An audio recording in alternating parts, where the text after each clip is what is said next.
That movie, Top Gun Maverick, was absolutely fantastic. 3 times in the theater, not enough.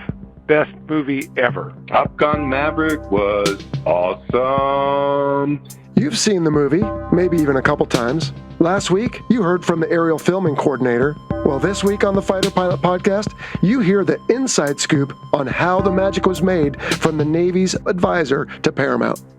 I had 2 main jobs going into it. First, obviously, primarily was safety. I was the uniformed senior aviator representative. My job from the air boss was don't put an airplane in the dirt or the water.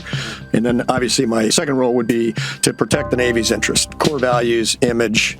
So those are my kind of 2 big jobs. The other 943 just kind of popped up. It creeped to, I was, jack of all trades and probably master of none. The cheese on the face, the vapes off the tail, the screaming around my Cascade Mountains. Nicely done, Ferg.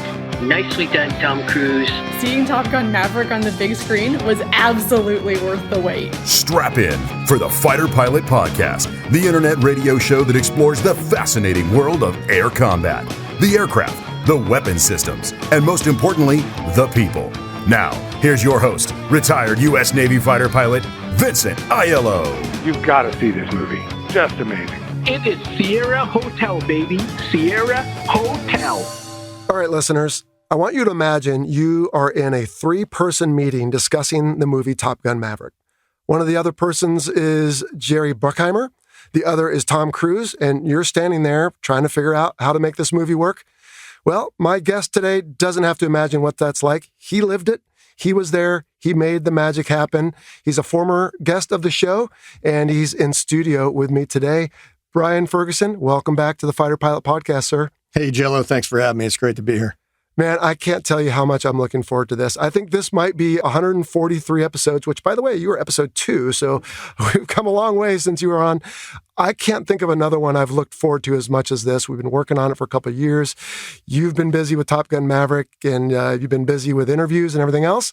But today, you're my guest, and I'm very grateful for your time. Thank you. Well, thanks. All right, so when we saw you at the end of episode 2, or heard you, I guess, you told us, as I asked you what the future held, I think I asked if you were going to fly again. Turns out, sounds like you did, as we'll get into, and as we heard last week with our buddy K2. And you didn't really know what the future held, and I'm guessing you couldn't possibly have foreseen what did transpire in the last 5 years, huh?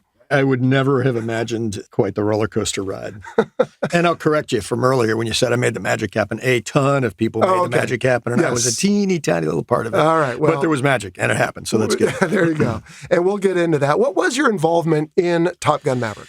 I had 2 main jobs going into it. The first, obviously, primarily was safety. I was the uniformed senior aviator representative, so my job from the air boss was don't put an airplane in the dirt or the water. Goes without saying. Anything the Navy hoped to gain from this, which is recruiting, retention, positive image, et cetera, would be erased tenfold, order of magnitude, if we bent an airplane or hurt somebody or lost a crew. And then obviously my second role would be to protect the Navy's interest, core values, image, things like that. We didn't want this to go down a road of Hollywood license such that we're doing things that people are watching going, is that what they do in the Navy? Or for example, a junior sailor is watching it going, I can do that? That sounds great. So I had to make sure that we kind of stayed within the Navy's left, right, lateral limits of what is appropriate. So those are my kind of 2 big jobs. The other 943 just kind of popped up as it went along. So I became the carrier coordinator, the embark guy, the uniform guy. There were little pieces of dialogue here and there. Some realism in combat because they don't know what they don't know. They had a scene with surface-to-air missiles, and there's like 3 of them. And I go, yeah, it's not really what it would look like. There'd be 50, and nobody would be flowing together. It'd be airplanes and going in every direction. A lot of hectic comms on the radio. Did a lot of coordination, jets, airspace. I briefed all the aerial missions with Kevin LaRosa and Tom and his creative team in the room. And then there was a lot of boring stuff like the lawyers got involved with everything. If they gave out a hat or a ball cap or a coin and they said, hey, this is for everybody on the crew gets one, here you go. You hand it to JAG and they figure out, okay, it's worth $8 or something. Okay, you can keep that.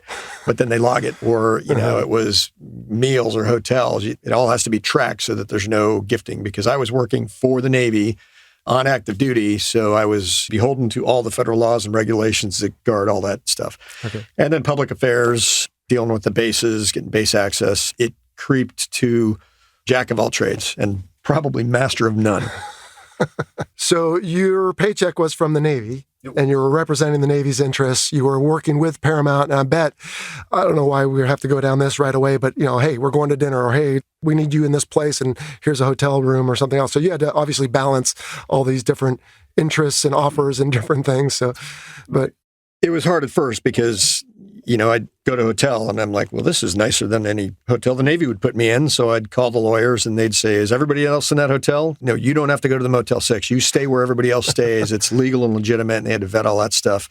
And Paramount would do the travel at their expense. And it was just whatever everybody else on the crew got, I got. And the cast was different. They're flying around Learjets. I didn't get the Learjet treatment. But okay. How did you end up in this role? Again, you're a reservist. You're flying for the airlines. You're doing your thing. And what was the background for, hey, we're making a movie and, Brian Ferguson is our man? Probably like just about every other job I've gotten in the Navy, just nobody else available, I assume. No, it was kind of a funny story. So I was working as deputy for Naval Air Force Reserve for Admiral Crane. I was his number 2 guy running the Reserve Air Force. And it was supposed to be a gap job for 4 or 5 months while they screened a post-major command guy. Somehow the timing doesn't work out and they're going to have a gapped billet, and that's not a billet that can be gapped. So I know Gomer Gilbert was CO and I was XO, and he was chief of staff at the time. He goes, hey, we're looking to have you come in and fill this gap on the staff for 3 or 4 months in San Diego. Shouldn't be too hard. Are you interested? I said, sure. So I go down there and do that. Timing works out such that there's nobody else. Admiral takes a liking to me. We end up doing this for a year or 14 months, something like that. A lot of traveling, a lot of office hours. It was a flag staff job and then interfacing with a 3-star. So at the end of that, I'm ready to go back to Delta and just have a life that was a little less pressurized and try to capitalize on some of the finances of it. So I was in my backyard one day and Cesar Cherico sends me a text and says, how would you like to be the Navy's representative for Top Gun Maverick? And I immediately responded, I still have the text, ha, ha, ha, nope. Because at the time, I'm like, I'm ready to take the pack off for a little bit and just decompress and get back to the family and things like that. So I see him the next day and he goes, hey, I really need you to do this. And I say no. And then the next day he pitches me this thing like, the adversary is going to come over the hill and we're not going to be recruiting the best people because you're not doing this. It's in jest, right? But he's painting like, I'm surprised he didn't hang a flag behind me and play patent music or something. Right. So he's giving me this hard sell and I go, okay, I'll go home and talk about it. We go through this iteration a few times. I'm at home and I tell my wife, who's supported me in everything that I've ever done for all of my life. God bless the Navy spouses. The hardest job in the Navy. So I go, hey, Sue, what do you think? Should we do this or not? And she goes, well, what do you think? I said, I think we need to take a step back and breathe. And there's plenty of other people. Yank Cummings was doing it, but then he has to go take command of USS Ford. Sarge Slaughter comes in, but he's going to take USS Abraham Lincoln. Mm-hmm. Chaser Keithley comes into the transition period, but he's retired as a civilian and they want a uniformed guy. So I said, they'll find somebody. I don't think it's me. I think we need to do more family stuff. She goes, okay, well, for what it's worth, I just think you should consider that you came in on the first movie and you've had a pretty good run. So you might consider that going out at the end of your career on the second movie kind of makes sense. And I went, I hadn't thought about that. That's actually a good point. I said, but I don't think that's enough. And she goes, well, the other thing is if you don't do the movie and it's great, I'm going to listen to you complain for 25 years. And if you don't do the movie and it's horrible, you're still going to complain that you could have done better. She goes, I just don't want to listen to you complain for 25 years. Just go do the movie. So I go back into Caesar and I said, okay, I'll do it. And at one point he goes, all right, so we'll send you down to Lemoore and we'll get you a Cat 4 syllabus and the Super Hornet. You can do all the flying. And I said, that sounds like a horrible plan. He goes, what? That's a great deal. I go, yeah, it's a great deal for an 06 reservist. Not a great deal for all the lieutenants in Lemoore. And I think that would be a retention issue. And he goes, wow, you say it like that. It sounds really bad. So he goes, who do you want to do the flying? And I say, I want it to be fleet lieutenants, guys right off their first cruise. And I said, if I'm going to do it, you got to let me do it my way. And he goes, okay, sold.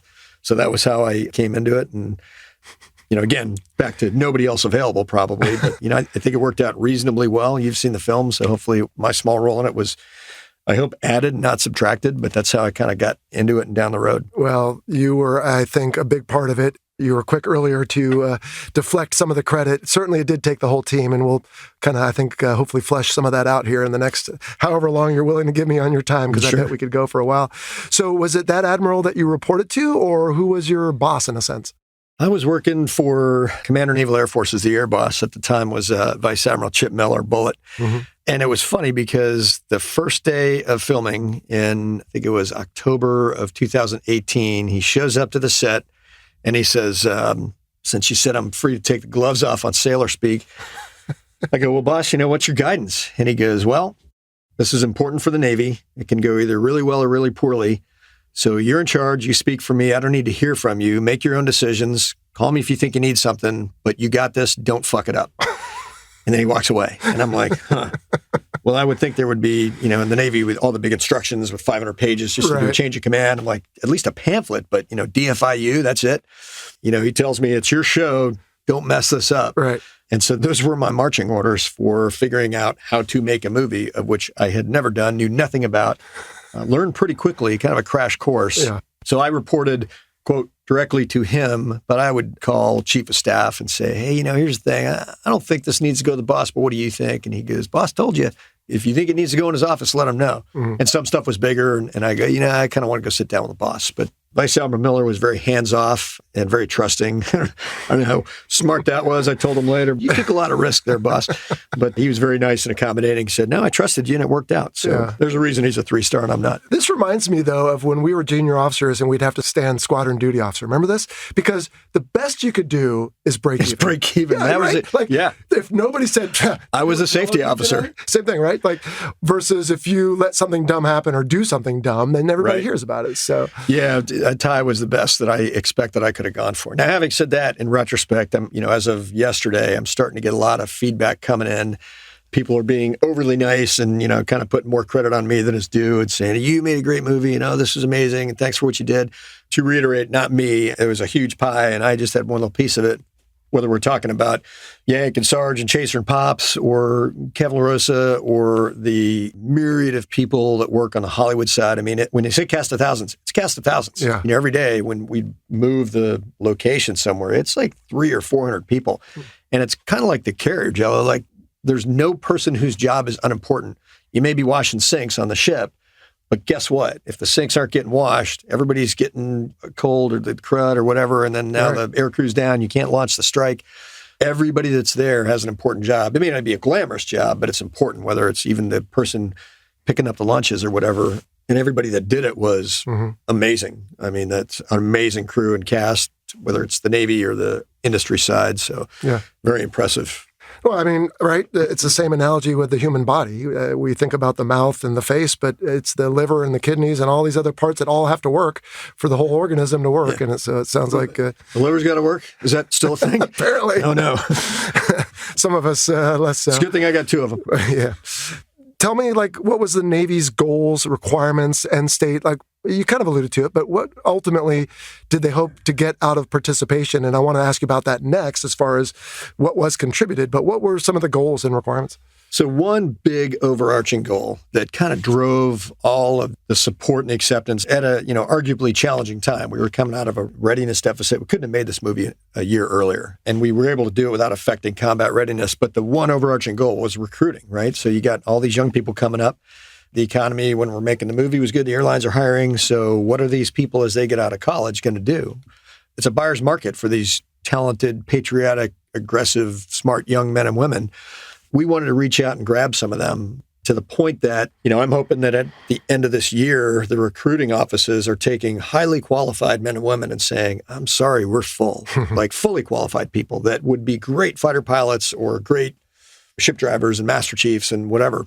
Recruiting was clearly the goal. And, somebody asked me the other day about the costing data or something. And I said, boy, I wish my investment strategy was as good as the Navy's, because they invested a total bottom line of 0, and their return on investment is going to be enormous. Some of it's human and intangible, and how do you put a dollar value with that? Because maybe they would have joined anyway. But we did it to overwhelmingly affect recruiting so that we can have our absolute pick of the best people in America to come and sail with us and fight with us. So that was a big thing.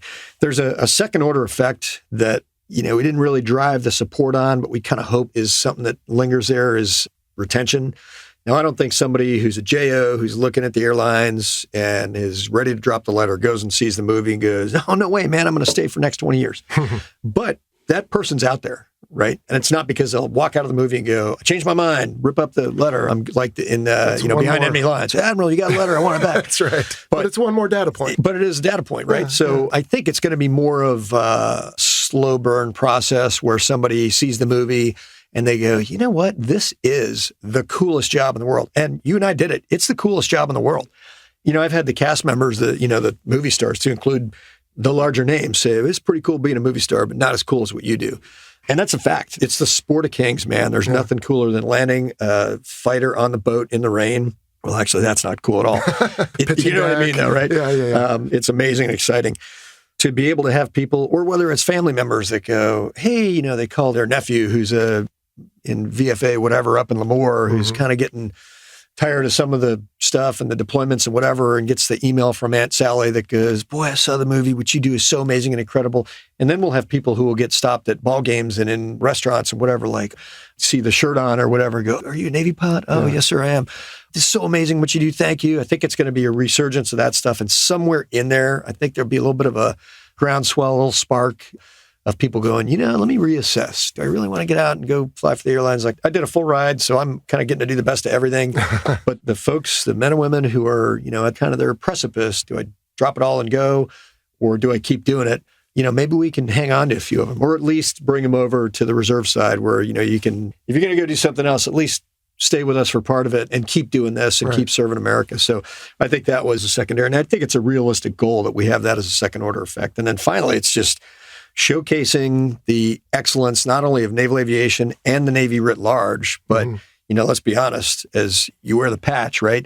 The excellence of Top Gun as an institution and what it means for combat lethality in the American Navy and across the entire force, really. Yeah. The school and the patch, all that stuff seeps out to every corner of the Navy. And, it's been replicated by other services and within different communities in the Navy and, our adversaries, all that stuff about who's got what their airplanes and their T-shirts look like. They all want to be the school. And there's only one. But I think this will bring all that up and showcase the excellence and the lethality of our combat power that comes from Navy Fighter Weapons School. So attraction, retention, and goodwill, perhaps, is maybe one way to summarize that. I want to tell you a quick story about what you just said, though. So my family and I were in Yosemite, right? A good place to escape to when you're based in Lemoore. And my wife was wearing a Navy sweatshirt. And we happened to be at one of the little cafe-style restaurants. And this guy walks up to me because he can see us together. And he goes, hey, were you in the Navy? I said, I am in the Navy. And he goes, I want to buy your meal. Yeah. Okay. And so he did. And, we said hello. And he said, I just appreciate what you guys do. And so, yeah, it's good to see because that hasn't always been the case in American history. And we don't have to necessarily go back and talk about how the Vietnam vets were treated. But we live in an environment now, thankfully, where people seem to appreciate the sacrifices that, like you said, young women and men are making. I think so. But I also think that, I won't say I'll agree to disagree with you, but to flip the coin on the other side, I think to some degree there are large pockets of society who, and this is a good thing, frankly, we've been at war kinetically for over 20 years. Yeah. We're not designed to do that, right? And if you ask the average person on the street, we've been kinetically at war, like putting warheads on targets, and they go, we're not at war. Like, yeah, man, there's somebody going off the boat right now to go drop bombs somewhere because that's what it takes for you to be in the mall at the food court and not listening to some other language and seeing Red Dawn and the parachutes coming down to the school, right? We've been at war doing this. And I think that's lost on a lot of people. So this film, there's no specific adversary identified. There's no politics in it. We're not trying to make any kind of a statement. But it is modern day, and it is viable tactics and viable adversary and realistic mission set. And I think when people watch that, there's going to be people that go, is that really, can we do that? Is that stuff real? Do we have people banging off the front end and flying into country and going against heavily defended targets and contested airspace and shooting their way out? Maybe it'll pose the question to when they see you in Yosemite, like, is that real? They really do that? You go, yeah, we really do that. And we're doing it everywhere in the world, every day. Not necessarily like big kinetic strikes, but we are launching off the ship with live ordnance every day somewhere. May not be dropping it every day, but we're up there ready to enforce national will, shape discussions, and if called upon, to go live and kinetic and make the bad man go away. And this movie showcases that in a way that also highlights what is the contribution of the folks up in Fallon at Top Gun. Yeah. And so I think we'll get into a little bit more of that. I want to ask you, though, about the Navy's contribution in a sense. I mean, there's aircraft, there's fuel, there's pilots, there's facilities, there's ranges, bases. I mean, there's a lot. You said it didn't cost them anything, but there are, I don't know if it's even an intangible, but it's costing them people and equipment in a sense. Well, so it didn't cost the Navy anything per se, except opportunity and manpower. For an example, like when we talk about costing, I had to send these bills to Paramount that the comptroller ran through the Chinfo people, and it was oddly specific. I'd sent them a bill for, I'm not going to talk dollars because I think we want to stay away from what the movie costs because that's Paramount side. But it would be XX million something and 14 cents. And I remember the producer one day calls me and he's like, and 14 cents? Do you need the 14 cents? I'm like, Tommy, it's going to the Treasury. You got to give me the 14 cents in addition to the several $1 million.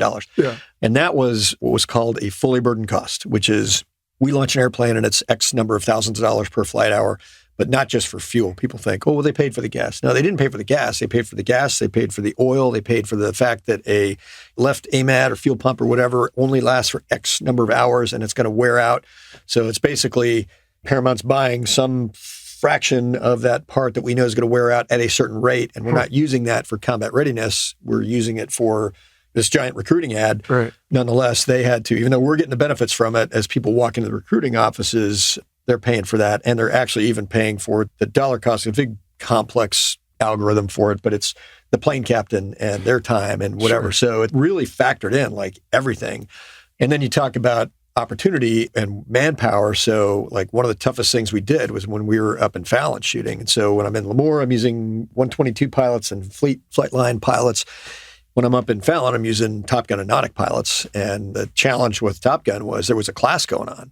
So I'm working with Pops when he was a CO up there. And I'm like, hey, man, I need 2 guys for air-to-air tomorrow. And we'd have to work through a complex problem set because, I mean, you know what it's like teaching a class. You're an instructor up there, right? It's not like the first movie. We're going to go in for the 10 a.m. brief in the hangar, and then we're going to go play some volleyball. We'll do a quick 1v1, then we're going out to dinner. It's not like that. The days are, it's a good day if you've been in the schoolhouse at FTB for 12 hours, right? As a student, at least, Yeah. So, I'd have to use the instructors, but they're coming in and they're filming, and it's like an ad tac or something. It's like a regular Top Gun class mission. The brief is really long, and then the mission may be fairly short, and the debrief is really long because you're doing comm and admin and all the tactics, and you're in the room forever, and you just want to chew your arm off. But the middle part where the flight was, these things are 2 hours long because it's a Super Hornet with a tank, and so they're out there doing all their stuff, and the briefs were much longer because, like admin, I could maybe do the 12 minutes in admin sometimes, but I've got actors in the airplanes, right? So, and anytime I bring a new pilot in to fly the actors, it's baseline, redo admin, tac admin. And then we would do a big production piece, which was, that could go for an hour and a half. So to bring an instructor out of their, hey, I've got to do a 1v1 in the morning, and then I'm giving the AMRAAM lecture in the afternoon. Great. Can I borrow you for 5 hours in the middle? They sometimes weren't available, and I would work the problem. We worked the solution and the manpower, but it was super challenging for like the bros to, in addition to a class, which has a robust, dynamic, full pressurized schedule, to go, hey, man, can you tack 5 hours onto that? And sometimes it just wasn't practical because guys flying twice, and then I can't stick them in a jet for a third one to do some weird movie stuff. So it would be usually a guy that's giving a lecture or something. Long, long days. And that just came out of high to the instructors or the 122 IPs or something. Yeah. So. But in addition to the people, I mean, we've both been at Fallon. In fact, we were at the same time last time. There's range limitations. Yeah, that was really hard. There's only so many aircraft. I mean, you guys said you were doing this in 18. Weren't they just clawing their way back from hundreds of down Super Hornets? And so... Right. So we were coming out of the bucket of readiness and all the work that Air Boss Miller and Air Boss Shoemaker and Chaser and 40, the readiness guy, they had all worked and crushed themselves to get funding and get a plan and work with the flight line and Lemoore and the Commodores. They had just come out of this to get to their, I think the original number was 341, fully mission capable. And then, when the dam broke and we got our stride, it was great. We finally had a robust stable of airplanes that we could do this with. Because that was the other guidance for me was we cannot take away from combat readiness. You're just going to have to put the big foot in the little shoe and make it work.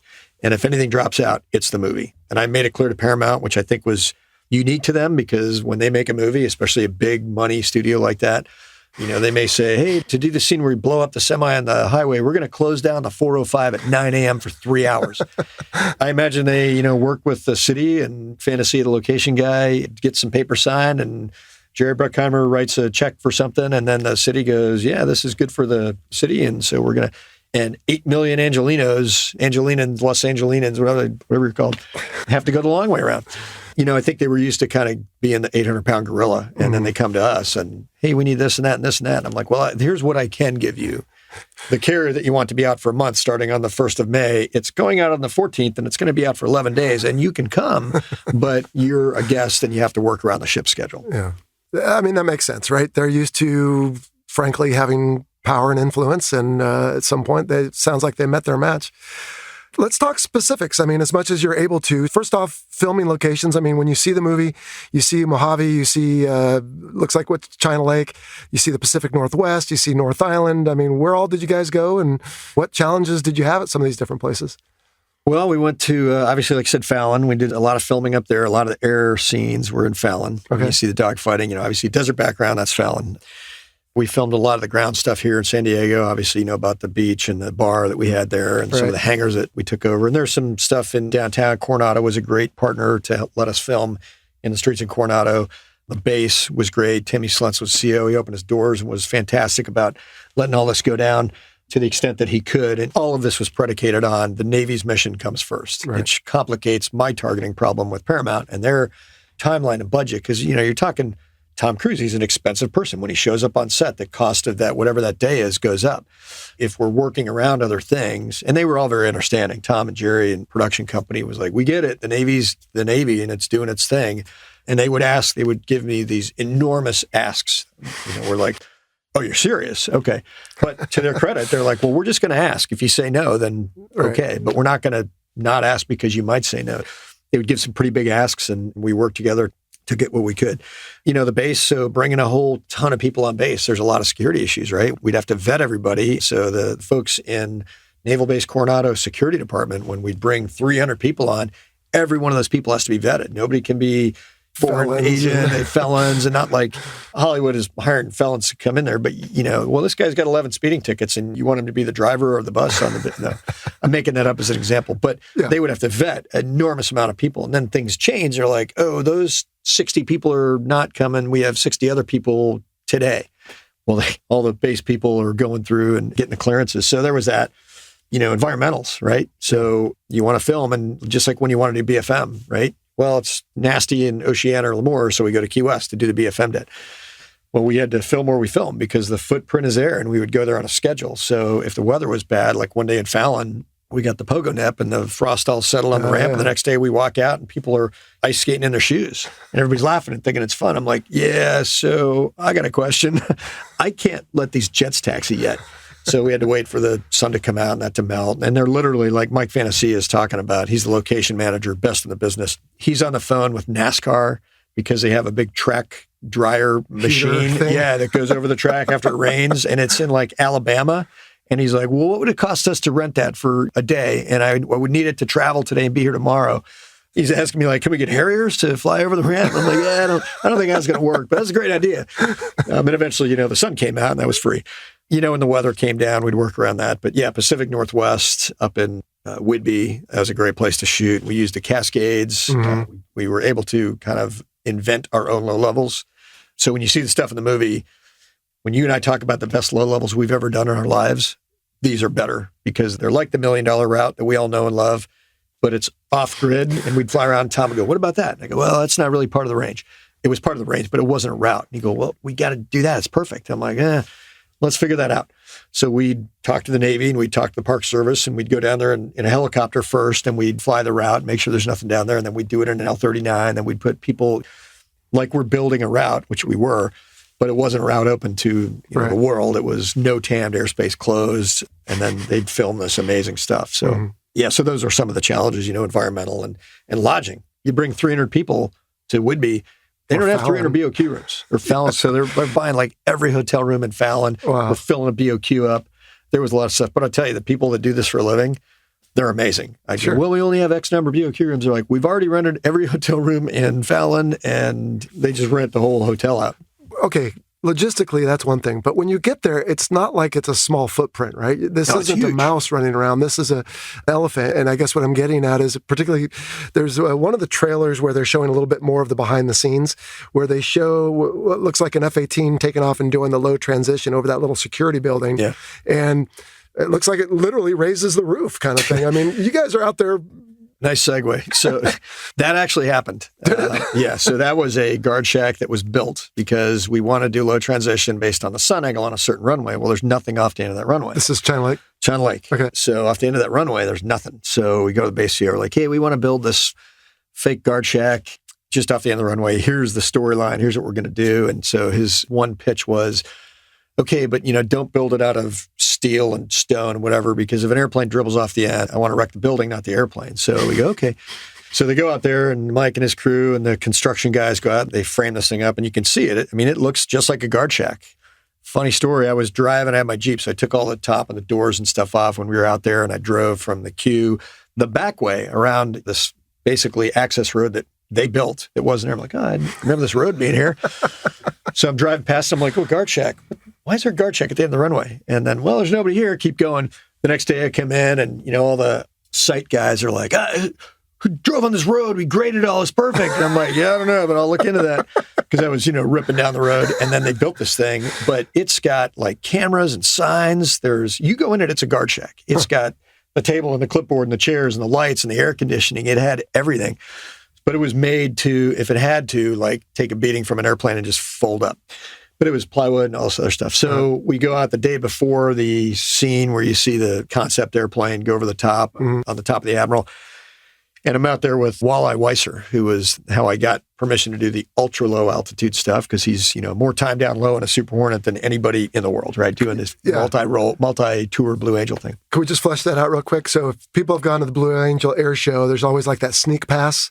Comes up the runway super low and fast, and then the announcer says, that's the sneak attack capability of an F-18. So he was used to flying super low, super fast. Yeah. Okay. So the production company wanted to do some stuff really low, and I got approved down to 100 feet with fleet JOs to get lower per the air boss. We had to find a better solution that added some safety. Not like a lieutenant can't do it at 100 feet, certainly can. But to give us a comfort level of, we're going to be doing some unusual stuff. So I reached out to the Blue Angels, got a hold of Walleye, who was flying both airplanes because he was the transition guy from the Legacy to the Super Hornet. So he was the lead. Got to know him, and we used him. The day before, we go out there, and it's really just a bunch of guys with iPhones, and we're filming. We do a little preamble like, okay, this one will be 100 feet at 450 knots with a pitch up to get the dust. And then he would do that. And then we go, okay, this one's going to be, 60 feet at 600 knots or whatever. So we did 19 passes. Most fun day of the movie. It was amazing. And I'm standing out there on the radio at the end, and he's coming. The last ones, as you see in the film, are really, really low and crazy, stupid, absurd fast. He's gone plaid, like ludicrous speed. That's right.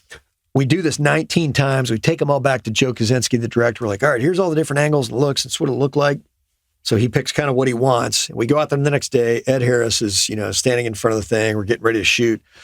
The sun's coming down. So they're trying to get the cameras ready. And I'm telling them, hey, the sun's coming down and I have a 30-minute before sunset window. I'm not going to allow this jet to be down here in the dirt inside of 30 minutes. It's a Navy rig. And man, if something goes bad and it's inside of sunset and it's low altitude and we're filming it, so bottom line, you have one take. You got one chance to get this. Then the airplane's it was a Blue Angel jet. It's got to go back to the air show circuit tomorrow.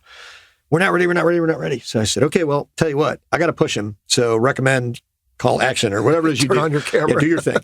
So I call Walleye in. I'm like, all right, this is it. Last pass, bring the heat, profile number 7.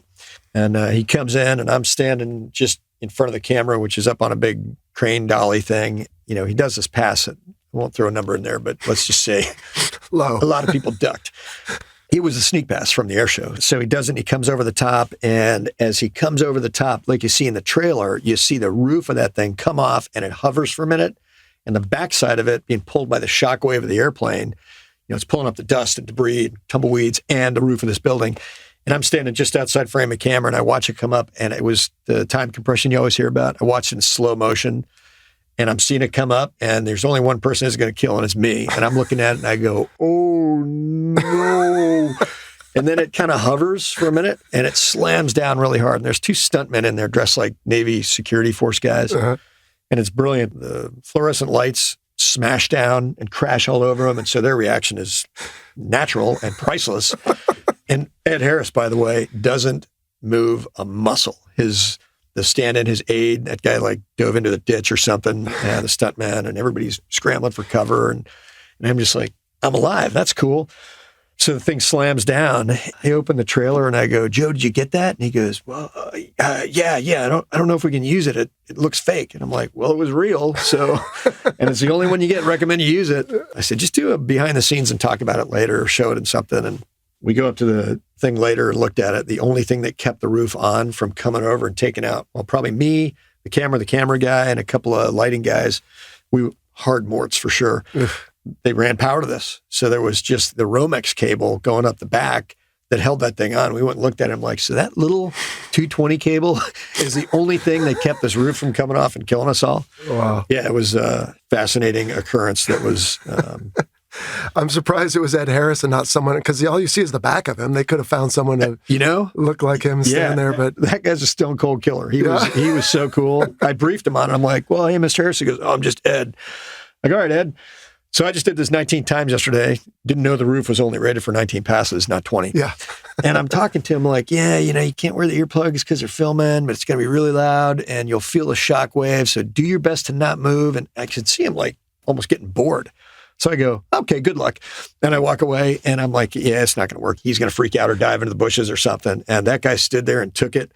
One take, didn't move a muscle. That guy was awesome. Fantastic. Well, I love his character in there. Yeah. He's great. He's good stuff. What other complexity challenges did you have? I mean, again, this movie does a wonderful job of painting what FA-18 pilots do, Top Gun folks included, but even, like you said, fleet pilots. We heard from Kevin LaRosa last week on some of the briefs and flying next to the filming aircraft, but what else was hurting your head out there, or what else did you have to deal with in some of these flying scenes? So, for example, one thing that kind of made me cautiously conservative was, so you're taking a fleet lieutenant who's in their 20s, and you're putting him in an airplane with either the biggest movie star in the world or some very big and soon-to-be massive juggernaut movie star. Mm-hmm. Like and when this movie comes out, they're all movie stars, but this is going to be a supersonic launch platform for him. But for example, Tom, right? Arguably most well-known, biggest movie star in the world, and I'm putting him in the back of a jet with a young person, right? Who's a steely-eyed killer and a naval aviator, and highly trained. And professional and so on. I could see in my mind the chance, because I didn't know all of these lieutenants personally, and I didn't cherry pick anybody. It wasn't like, all right, Skipper, you give me 10 resumes and brief me on all these and I'll pick 2. It was, I need 4 people tomorrow. They just got to have good judgment. They got to listen to me and they got to follow process and procedure. And I would get 3 random people that were just flight line lieutenants, standard, I won't say standard average because there's nothing standard or average about Navy fleet lieutenants. Within that group, though. But within that group, they're just your Mark 1 motto lieutenant. Yep. But in my mind is, now what happens if, let's say Tom really wants some certain aspect of this to go down, and maybe it's not quite what I briefed and it's lower and it's whatever. And that didn't happen. He's a pilot, and he and I had some one-on-one heart-to-hearts. I'm like, if you say it and they do it and it's not what I want, it's just dangerous or bad, like we're going to have a problem moving forward and the trust factor is going to break down. He's like, no, you're in charge of the airplanes. I got it. I will totally back you. But you put a young person in an airplane with biggest movie star in the world, for example, and you just never know what's going to happen. Sure. So I had some concerns about that. Every time we would brief, we'd get out of this whole big thing. I'm like, all right, I need to clear the room and I need to see just the Navy pilots. So everybody else would leave and I go, okay, was there anything said that you were uncomfortable with? Is there anything that you think is going to go sideways? I need you to know that if you are uncomfortable, you're being asked to do something that is not in keeping with our limits that we put out there. You got to stop it. You're in charge. You're the mission commander, and I will back you 100%. If you go outside those lines, there's nothing I can do to help you. Because, and one of the things I told a lot of these lieutenants was, especially like the stuff we did at the boat, I'd bring them aside and I'm like, the things that you're about to do for this, if you do them after today, you will lose your wings. This is a very controlled environment. It's massively supervised. We are very deliberate about how we did certain things, maneuvers like the aileron roll off the cat. We obviously didn't do that. So we did a low pass down the landing area and we went right into the mechanics. Okay, you're going to be at this speed. You're going to tag blower. You're going to min-range. You'll pop up. You'll bunt to slick the wings up because the flight controls, the flaps and stuff come out. And the F-18, if you give it some forward, they'll clean up a little bit so you have a cleaner wing to make a crisp roll. and I only wanted above this altitude. So none of this bad stuff ever happened, but I felt I had to say, like, I have your back. So you follow the rules. Stay within these guardrails. Yeah, don't hit the bumpers. Yeah. So that was something that, it ended up being a non-issue, and everybody played by the rules. And even, Tom was totally on board with the safety thing, which, he wants something. What I gave him, what he wanted, wasn't always necessarily the same thing. Mm-hmm. Like, can we do it at a foot? Well, no, we can't do it at a foot. We can do it low, but we can't do it at a foot at 900 knots because that would look better, right? Right. I know his vision and what he wanted. And then I was that to me is, I don't think that's the way we do it because, we might hurt somebody or break something or scare somebody. So let's look at it another way. And he and Kevin LaRosa and I and Mike Fitzmaurice, the aerial guy, we'd all get together and go, okay, well, what about this? Because they don't know the capabilities and limitations of the airplane or the pilots. I'd go, yeah, that's not going to work, but let's think about this another way. And we would come up with something that, I think when you see the movie, like splitting a section in the vertical, right? Mm-hmm. We didn't actually do that. And they were like, well, can we just don't go between them? They're 30 feet apart. I'm like, I don't think that's okay. You can do each of them separately. So we did something very, and they were very close. And it was very cool. And we actually did the inverted thing. We used walleye when there's the inverted thing that you see in the movie. I don't want to spoil it, but he's flying by now the airplane. Oh yeah, that's right. Yeah. He's flying the airplane inverted, in his Blue Angel profile. So that was cool. Those were some of the challenges of doing that. So on this podcast and past episodes recently, we had folks who helped with the first movie back in the 80s. And one thing that they talked about is the initial script that they viewed was, in their minds, terrible, ridiculous. These are some words they threw out. I'm curious, how involved were you, if at all, in the actual development of the storyline? Or was it pretty well suitcase and then let's just go execute it? Because it sounds like it changed a lot in Top Gun. And with Top Gun Maverick, I wonder if that was similar. I was on the other staff, and I remember being in the room when they briefed Admiral Shoemaker about the concept and what they were going to do. And that was Captain J.J. Cummings. He did a huge lift with working with Joe Kaczynski, Chris McCory, the writer, to get, I don't have a full background because I didn't see the original script. I saw the more mature stuff and worked on that. My understanding was the original iterations weren't quite what the Navy was looking for. I doubt, terrible, bad, awful, like those terms. And I obviously didn't see the first movie script in its infancy, but I think it was just something that the Navy needed a couple turns on. So Yank worked with them, and then Chaser came on board as a civilian guy representing Paramount, and they did a lot of meetings up there. And I came on at the point of starting to film production. So the core plot content script was fairly well set. I was there tweaking some stuff, like when they had the comms and the E2s, and some of it was okay, some of it wasn't. We don't know. So I called up to Fallon, to the schoolhouse, and I'm like, hey, send me one of your Hawkeye instructors. Let's go over this comm and make sure we don't put sensitive classified stuff in there, but let's do the comm. So we had one of the Hawkeye controllers came down, and I'm like, okay, talk me through, exactly in this scenario, what would say? And she gave me the whole thing. I'm like, okay, do it so I hear it like you're doing. And she does it. And I'm like, hey, Joe, come here, listen to this. I'm like, there's your answer. There's your audio. Shoot her. So they put a camera in the back of the E2 and they got all the lights right and then filmed her and one of the other instructors doing the calls on the radio. So I was doing, we'll say, tweaks to dialogue and some plot things, like they got to figure out what happens with the jet, the kind of crisis thing in the middle of the movie. And how do we do that? And it ended up being the bird strike. And, and that was a safe way to get, act of God, not some pilot error thing. We did that to make sure that there wasn't anything that painted the Navy in a bad light, made us look like fools or anything like that. So Yank had the lion's share of doing the original work up with them. And then I was doing rudder along that, working with Chris McCory, the writer. Fine tweaks. The E2 part, first off, glad that they got a little bit of the limelight, and I'm sure that community enjoys it as well. But when I was watching it, I thought, boy, this is almost too perfect. It was very accurate, I felt like, which is good. As far as what? Well, just like the comms, like what she was saying to them, and now that, because of what we did. It was right from the schoolhouse. Had her do it, and it was a schoolhouse instructor, a Hawkeye weapons school instructor. So fantastic.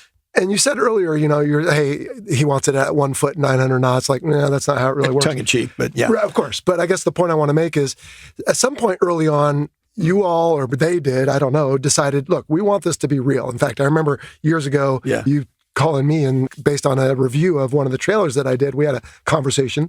You're like, hey, Jello, it's important that all the flying scenes are real. And so I guess what I'm getting at is, at some point, if Tom or Jerry or whoever really wanted something specific, they could have made it. It just wouldn't have been real, right? You could have made it on a computer. You could have made it with a green screen. And so those decisions were made too. Yeah, totally. I mean, so very little CGI in this movie, and some of it's obvious. Like you'll see things, you go, we don't have those, or that doesn't exist, and very, very, very minor stuff. But to your point, they could have saved a ton of money doing this. So think about it from Tom's perspective, right? 1986. He was already a big star and up and coming. And then he originally, as I hear it from Jerry, he was going to turn down this role. He thought it would put him in a typecasting. It wasn't going to help him. Jerry's got him a ride with the Blue Angels. He got out of the airplane, came back. He's like, all right, maybe I could do that. That's cool.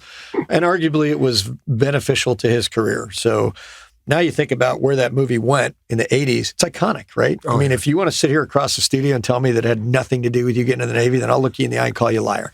Because it did. If you watch the movie and then you later landed on boats in jets and went to Top Gun, you cannot divorce the two. Like it had some impact, some effect. And then look at how many people wore flight jackets in the 80s and sunglasses, plumbers and Cub Scouts and whatever. Like everybody had the Maverick stuff, right? Yeah. The music was iconic. Like it was this huge thing and very dangerous, like third rail. Don't mess with it. Don't screw it up. So it came up, my understanding, several times over the years. Should we do it? Should we not do it? Should we do it? Should we not do it? And Tom was kind of like, I don't know. It's got to be right. And I don't think the story's right. The technology hasn't caught up to be able to do this right. When I was the CO in Fallon in, I think it was 2012, I remember two great big business jets come in to the transit line. And one's Jerry Bruckheimer's and one's Tom Cruise. And they're out there and they're looking at the flight line, they're getting tours, and they're scoping it to see, are we going to do this? And then project got tabled for, quite a few years, obviously like 7 or 8. And then what got to in the end was, okay, I'm going to do it, but I'm not doing a bunch of green screen. I'm not doing a bunch of CGI. He goes, if we're going to do this, it's got to be real. People have to be in the jets. And I think people were thinking, you're crazy. How are you going to do that? The Navy's never going to support that. The Navy can't support it.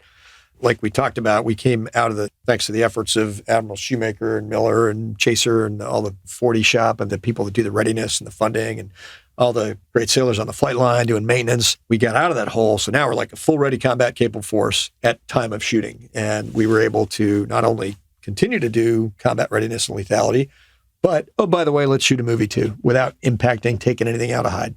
Now, had we gone to some huge World War III scenario, the movie would have been cold and we would have sent all the jets over and done our thing, obviously. But yeah, so his piece was the only way that I'm going to do this movie is I want to be in the jet. I want the actors in the jet. Have you seen the piece where he's interviewed and he goes, you can't act G's on the face, unless you're watching the James Corden one where he's squishing his face all around, which was hilarious, by the way. He says, you can't act that stuff. You got to really do it. An interesting conversation he and I had when we started was he goes, yeah, so I want to do this stuff. I pull a lot of G's. And I'm like, well, you know what, Tom? You really just need to pull like 4. It'll show you slump down. You'll see the vape on the wingtips. It's going to look cool. And he goes, no, if in the movie we're doing, whatever the script calls for in the G's, I want to do that in the airplane. And I go, yeah, okay, I don't think you need that. But people pay a lot of money, see your face a certain way. It's going to look all goofy. And he goes, but what would your face look like? And I'm like, it'd look all goofy like it does now, but goofier. And he goes, well, that's what I want to do. And I go, okay, big movie star, let's go try that. And they did it. And amazingly, it worked. So when you watch all these actors in the airplane, they're max performing the airplane. They're 7.5 Gs, and you can see in their face. And there's, the stuff that you won't see are people, taking little naps and some other stuff. Yeah, so he could have done this. Him and Jerry and Joe could have done this, I'm sure, much cheaper. I don't know how much CGI costs, probably a lot less than flying a bunch of Hornets around. But he goes, yeah, everybody would know it's fake, and I'm not going to make a movie like that because I want it to be as good or better than the last one. And can you imagine if this movie were to be a disaster or a flop, nobody went to see it? Like, that would be a swan song for him. He'd still go on and make all the missions and be a huge movie star and successful, but you wouldn't want to go out on, you made a great movie in the 80s and you screwed it up on this one. Yeah. And the way that it was done per his vision and Joe, the director, and Jerry, was this is going to be a huge success. Everybody's going to love it. It's going to clear $1 gazillion. Everybody's going to run out and join the Navy. Fighter pilots won't be able to buy a beer at the ball game when they do the flyovers, or it's a meal in Yosemite. Or a meal. Yeah, just got to make sure you wear your Navy stuff to Yosemite. I hope the Jag's not listening to your podcast. Yeah, it's because of the way it was done. Yeah, is why it's going to enjoy the massive global success that will, and I'm absolutely confident that it will. I think everybody's going to win from this. I know some people that won't win from this, our adversaries. They're not going to be very happy when they see it. Yeah. But you mentioned it earlier, right? When you make Top Gun as a starting point in 86, it's sort of almost a thesis. Like, hey, we got this idea, let's see what it does. Yeah. When you revisit it later, of course, now there's all this, I don't want to call it baggage, but there's, don't screw it up. We all love this movie. If you're going to do it, you got to do it right. And so you touched on all that. But just now, as you were talking about working with Tom Cruise and some of these others, so you've been a fleet pilot, you've been a CO, you've done a lot of things in your career. You've worked with some really interesting people, frankly. Now, Hollywood stereotypes us a certain way that I spend part of my podcast trying to refute. But you've worked with people like me who have egos and qualms. And if you put us on a boat together for a long time, things get interesting. I'm curious what it's like to work with actors. I've never done it. And certainly big name actors. I mean, are they real life people? Like, putting on pants one leg at a time? Or is it just a different thing that I can't even imagine? So yes and no. And I'll tell you, I can only speak to these actors because maybe they're a different breed. But I'll tell you, so great question. I went into this with a preconceived notion. And it was part of my, I'm really not looking forward to this aspect of it. I'll do this for the Navy because the Navy wants me to do it. And I love the Navy and what it stands for. And I love our brother and sisterhood. And I love all this stuff. So I'll do it because there's nobody else available or whatever. But I said, I'll do it for the Navy. But man, I'm really not looking forward to all these. I think in my mind, it was uptight, asshole, greater than thou type things. And I'll tell you, man, I was so wrong because what an amazing group of people. And, whether you go from Tom to the most junior production assistant and everybody in between totally blew my stereotype. Wonderful people. There's a great story about Ed Harris. We're out in China Lake. He's a big baseball guy, and the production assistant on a set think of it as like the duty driver or think of some horrible job in the squadron or the staff that like you have the worst errands that you got to run. And they're young, they're trying to get into Hollywood, and they're doing all these errands like, hey, such and such wants you to go get 2 triple soy vegan lattes at 214 degrees Fahrenheit exactly, but then dump them in the plant on your way over here and then throw the cups away. Like, and they would have to go do whatever that ridiculous errand is. Like, it wouldn't be that, but it would, whatever it was, they had to go do it. And they're probably not paid very much. So here's Ed Harris, and there's a young production assistant who's early 20s and probably just really happy to have his name associated with the movie because that'll probably get him some other business. And there's Ed waiting to, do his scene, and Ed's pretty cool, man. He's crusty and sounds like a Master Chief. And he goes, what's your name, son? Like the kid's going, oh my, he's talking to me. Am I in trouble? And he goes, relax, kid. What's your name? Mark, sir. And he's, this back to, I'm just Ed. You like baseball? I do. And he reaches into his bag and he grabs 2 gloves and a ball. And he goes, you want to toss the ball for a little bit? I'm getting bored just standing here. So they go to the edge of the hangar and he chucks the ball with the kid and he just talks to him for, 5-6 minutes. And then somebody runs over, Mr. Harris, you're needed on the set. Yeah. All right, well, sorry, I got to go to work. But it was like such a humanizing thing. Yeah. And there's a bunch of stories like that. So they were all I was super impressed with them as people. And I'll tell you this, like, they're all in it because it's their job. And I'm sure everybody on the Paramount side is going to make a ton of money and they're going to have career launches off this and all these things. But my impression from working with every single one of them, from cast to crew, Tom, right down to, Mark the PA, was they were not in it for the money and to hitch their wagon to the star. They were in it for America. And, I've heard that from Robert Kay, assistant director, helped as we were working our way through navigating this Blue Angels 75th documentary, and they're trying to find some gear that was used in the first movie. He's like, all of us are in to help you in any way you need to help the Blue Angels because it's good for the Navy, it's good for America. We love all those things. So, we're not billing you for hours. We're just going to help out. And that's how everybody was. The actors, I was sure they were going to be all stuck up and needy and annoying, and they weren't. It took a little while at dog sniffing tails to kind of figure out who people are, break down the barriers.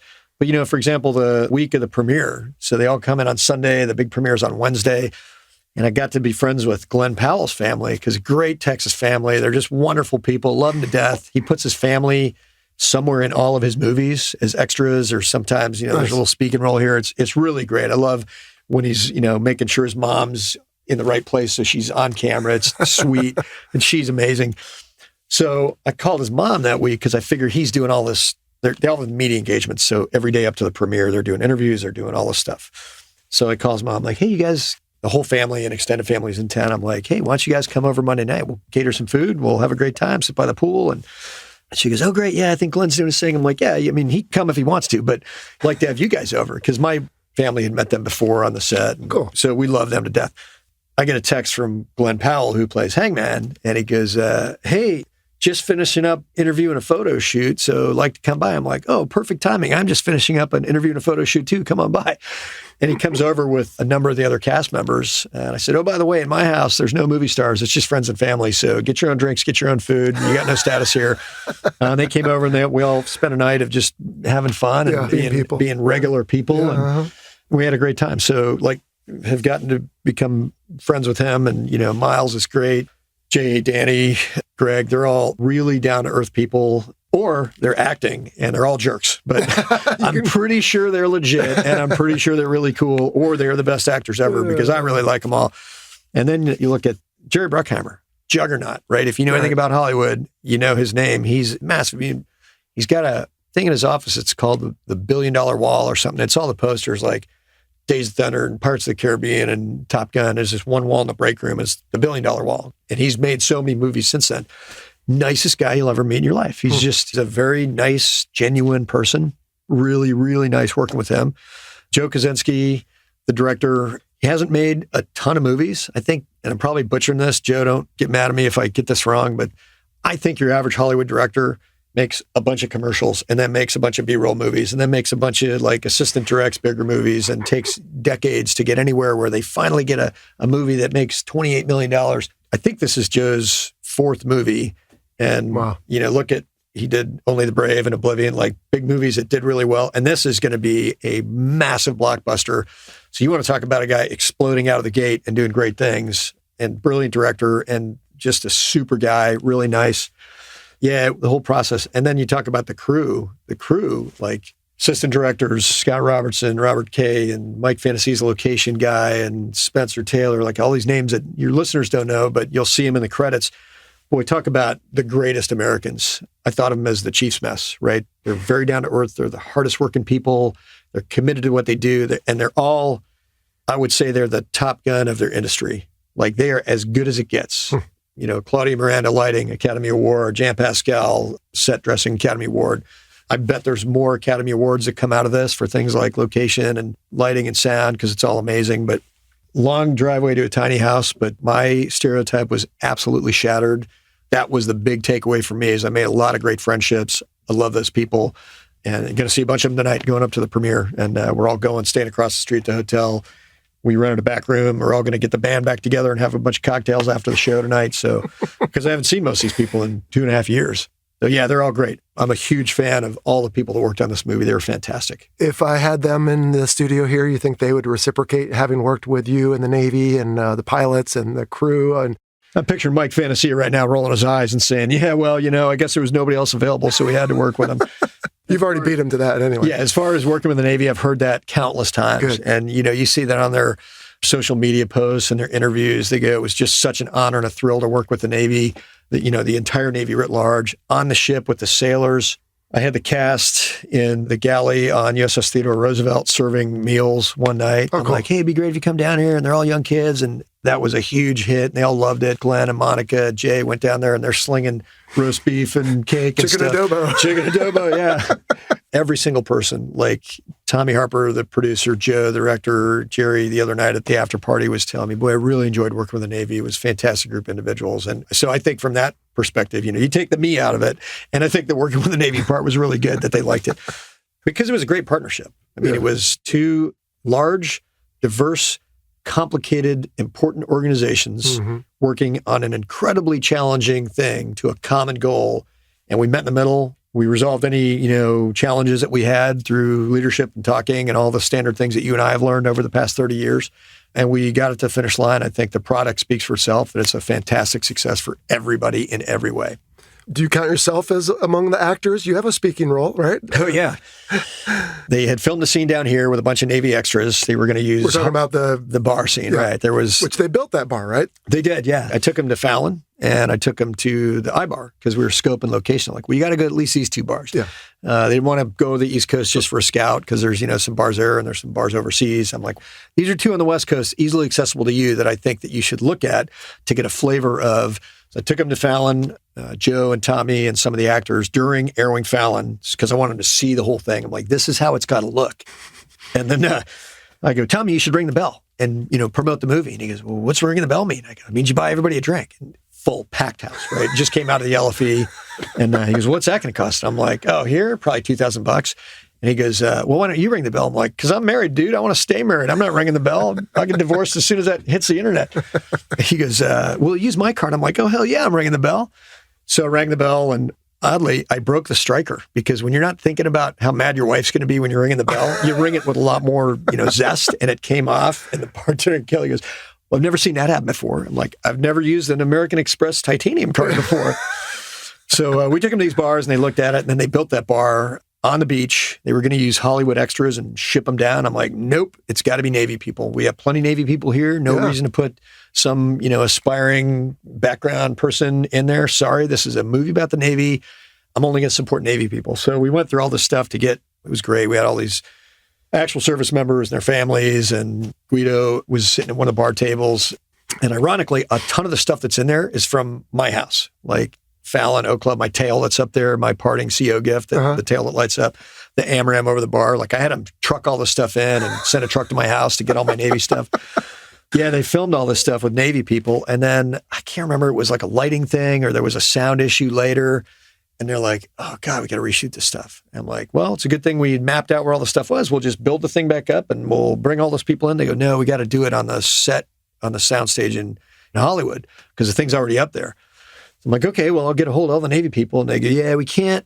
There's some union rules, right? Like I got away with it on the base because I said, you're going to use Navy people. But up there's union stuff. And they go, we can't pay them to come up. We can't give them hotel rooms. And so we'll give them $100 a day. It's like a 12-hour day to be an extra for $100. Yeah. And they got to be there all week. So we kind of went through the motions and it was just unfeasible. So then they go, okay, well, here's all the extras. And we got a couple Navy people up there that I could get a hold of. And my wife, who was up there with me, and they go, what? Why don't you put her in there behind you? Nice. Okay. And then they said, hey, we're going to have you do the scene where you do the drive-by on Tom when they ring the bell. Yeah, thanks, old man. Okay. Yeah, hey, much appreciated, pal.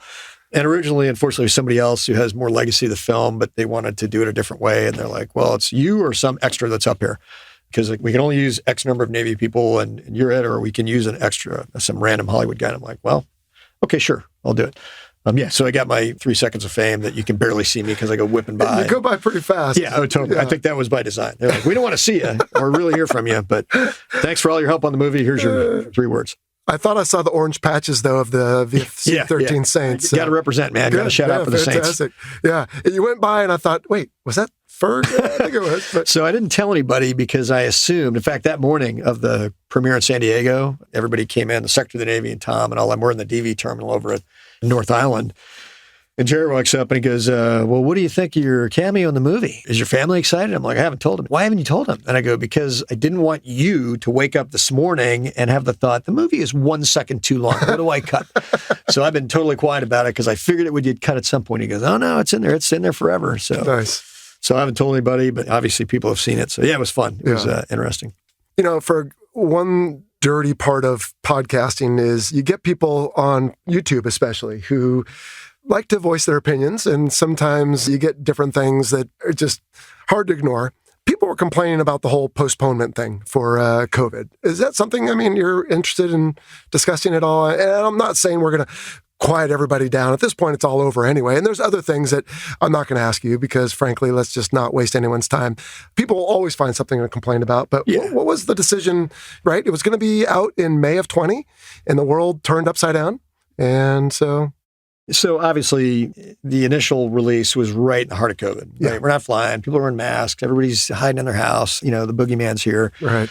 To be fair, when I say they're all in it for America, but this is their livelihood, right? And people put a lot of money against this movie and their times were something. So to send this out to empty theaters would have been counterproductive economically to not only Paramount, but we need this to be seen on big screens because when you watch a Blu-ray someday, you're like, it's not as good as being in the movie theater with 1,000 people. So it wouldn't have done anybody any good to release it to empty theaters. And I think for a while, you couldn't even go to a movie theater, if I remember. And then it was starting to open up a little bit. And it opened up domestically on, I think, the second slide. It was going to be November or something. But overseas, it was all shut down. Yeah. Well, back to doing it for America is great, but it's an investment, right? So you put X hundreds of $millions against a movie, it really needs to make something for it to be viable. Otherwise, it's a business, okay? So all these theaters across the world were either limited capacity or closed. So the decision was made at a level far outside of mine and industry that, that's probably not going to get our return on investment. Once it comes out, you can't well, now when you guys lift your COVID stuff, we'll send it over to the overseas market. Everybody's probably seen a bootleg by then or something. So they needed to fill, I think the goal, as I heard it from Jerry or somebody, was we need to fill every seat in the world for this movie, every seat.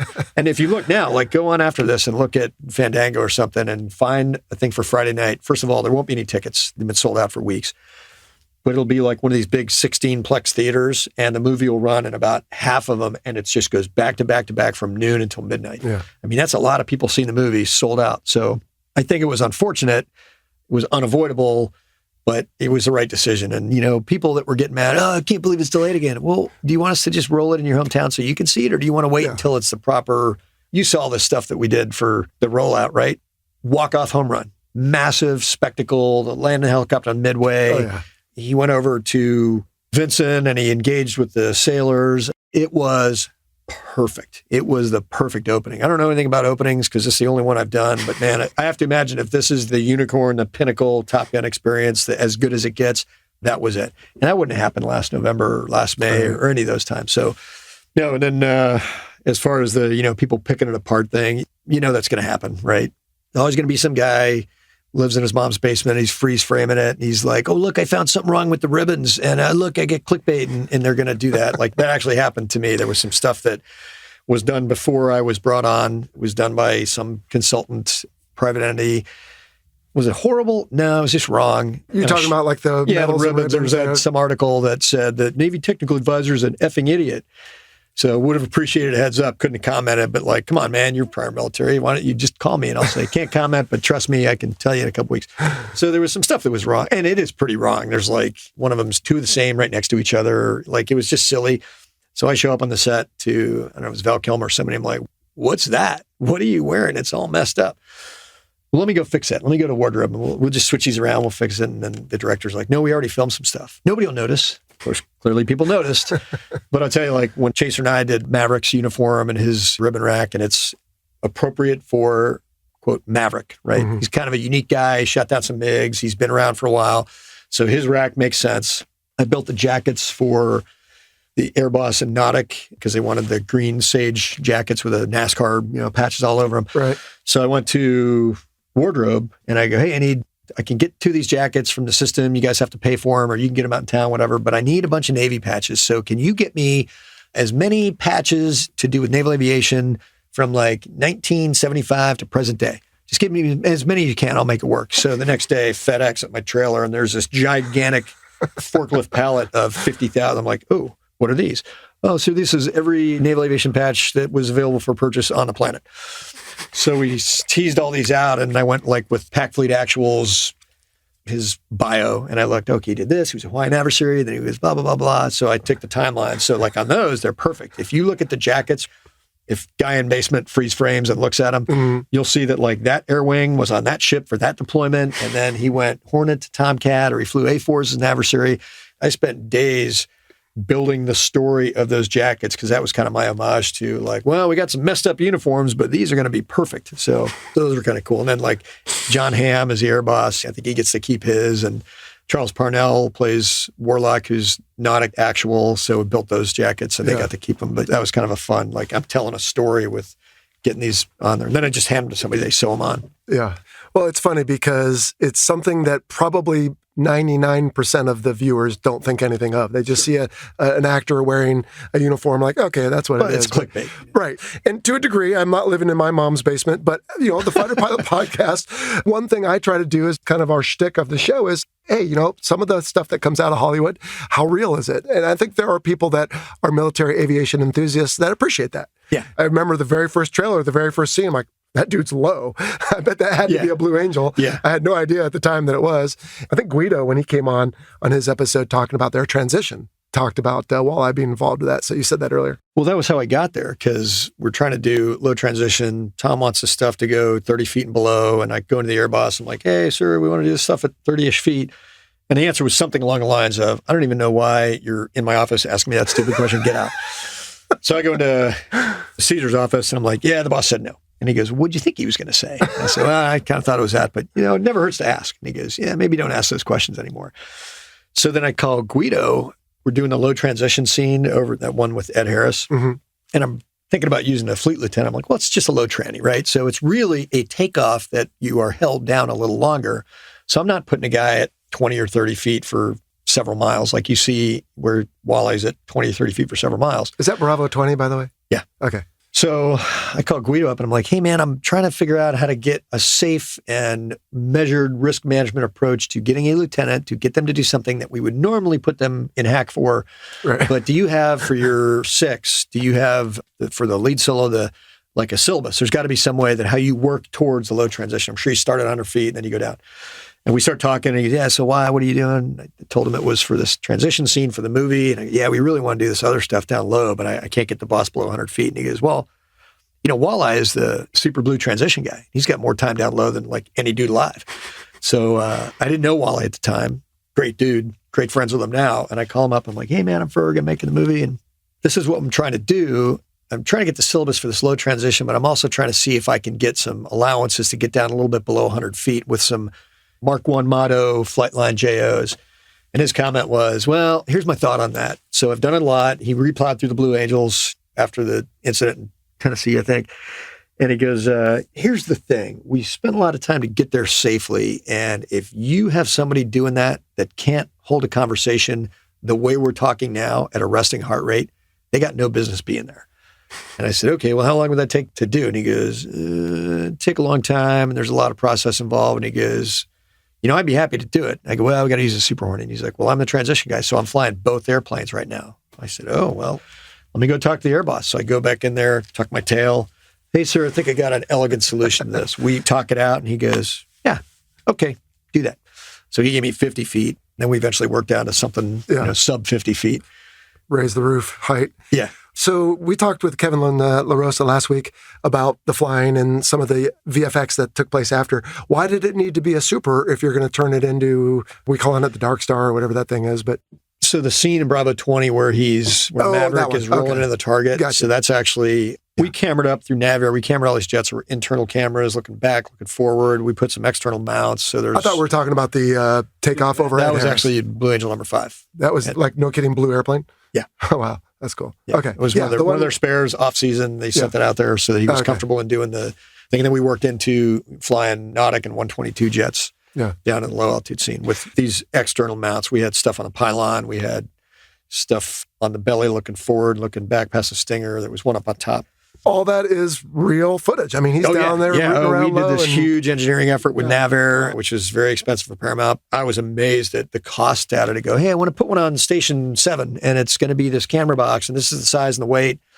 They're like, well, we can get to it outside of our normal duties. So, we got people who come in on Saturdays and do this other stuff, and we'll get it to you. And they're doing like wind tunnel testing and computer modeling because you can't have things falling off. And then when we put the cameras in the airplane, it had to be... So Tom's like, make it limit of aircraft. We looked at, well, what if we get to 400 knots and 5 Gs? He goes, I don't want to do 400 knots, 5 Gs. I want to do 600 knots and 7.5 Gs. So the issue is if you had to eject, what's going to happen to the cameras? Are they going to squirt back and kill somebody? Yeah. Or is it going to affect the CG of the airplane? So they did. And the difference between, 400 knots and LBA, or, fast the airplane will go, was hugely expensive. So I'd give them a number and they're like, okay. And they'd write a check to the Treasury. And as the engineers had gaps outside of their stuff they had to do for the Navy, they would pile in on this. And, Paramount's like, can we get it today? I'm like, no, because they're fixing like Hornet stuff and they got to do that. And then they'll get to your thing. I'm sorry. Yeah. So that was frustrating, I'm sure, for them because there's a clock ticking and they need this stuff. And it was amazing. Like Navar, the speed which they came through to do this and all their work was perfect.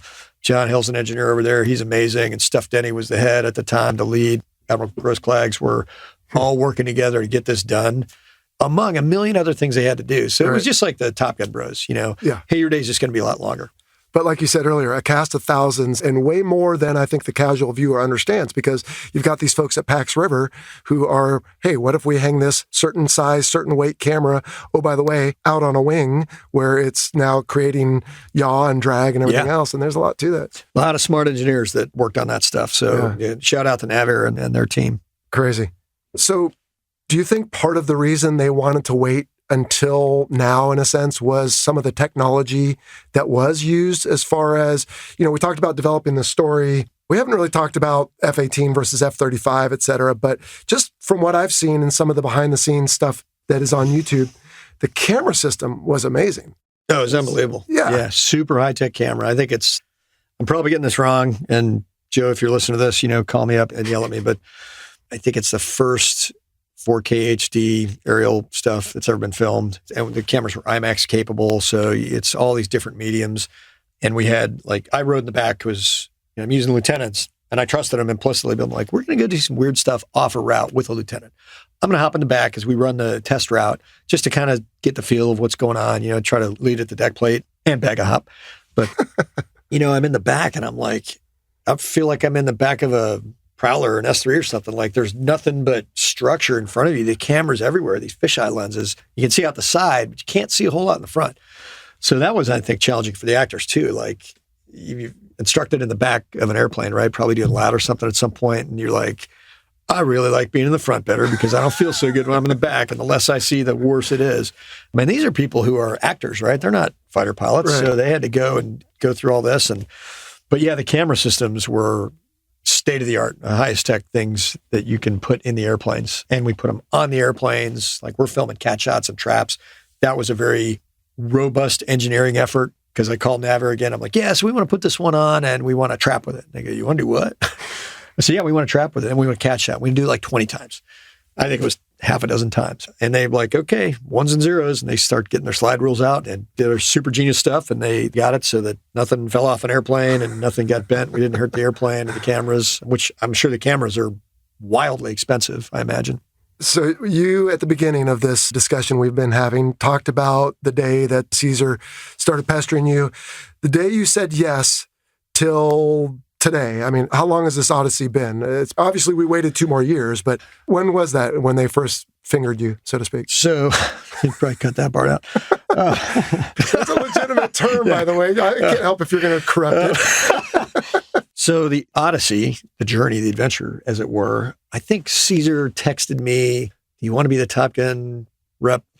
I replied, ha, nope, in about summer of 2018. It was about the time that Yank was getting slated over to Ford and get ready to go through his track.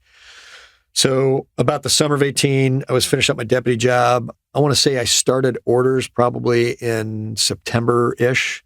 I think that's when we started filming at Coronado, motorcycle scene, something like September. And that was also supposed to be like my other job. Just do it 4 or 5 months, get them on their feet.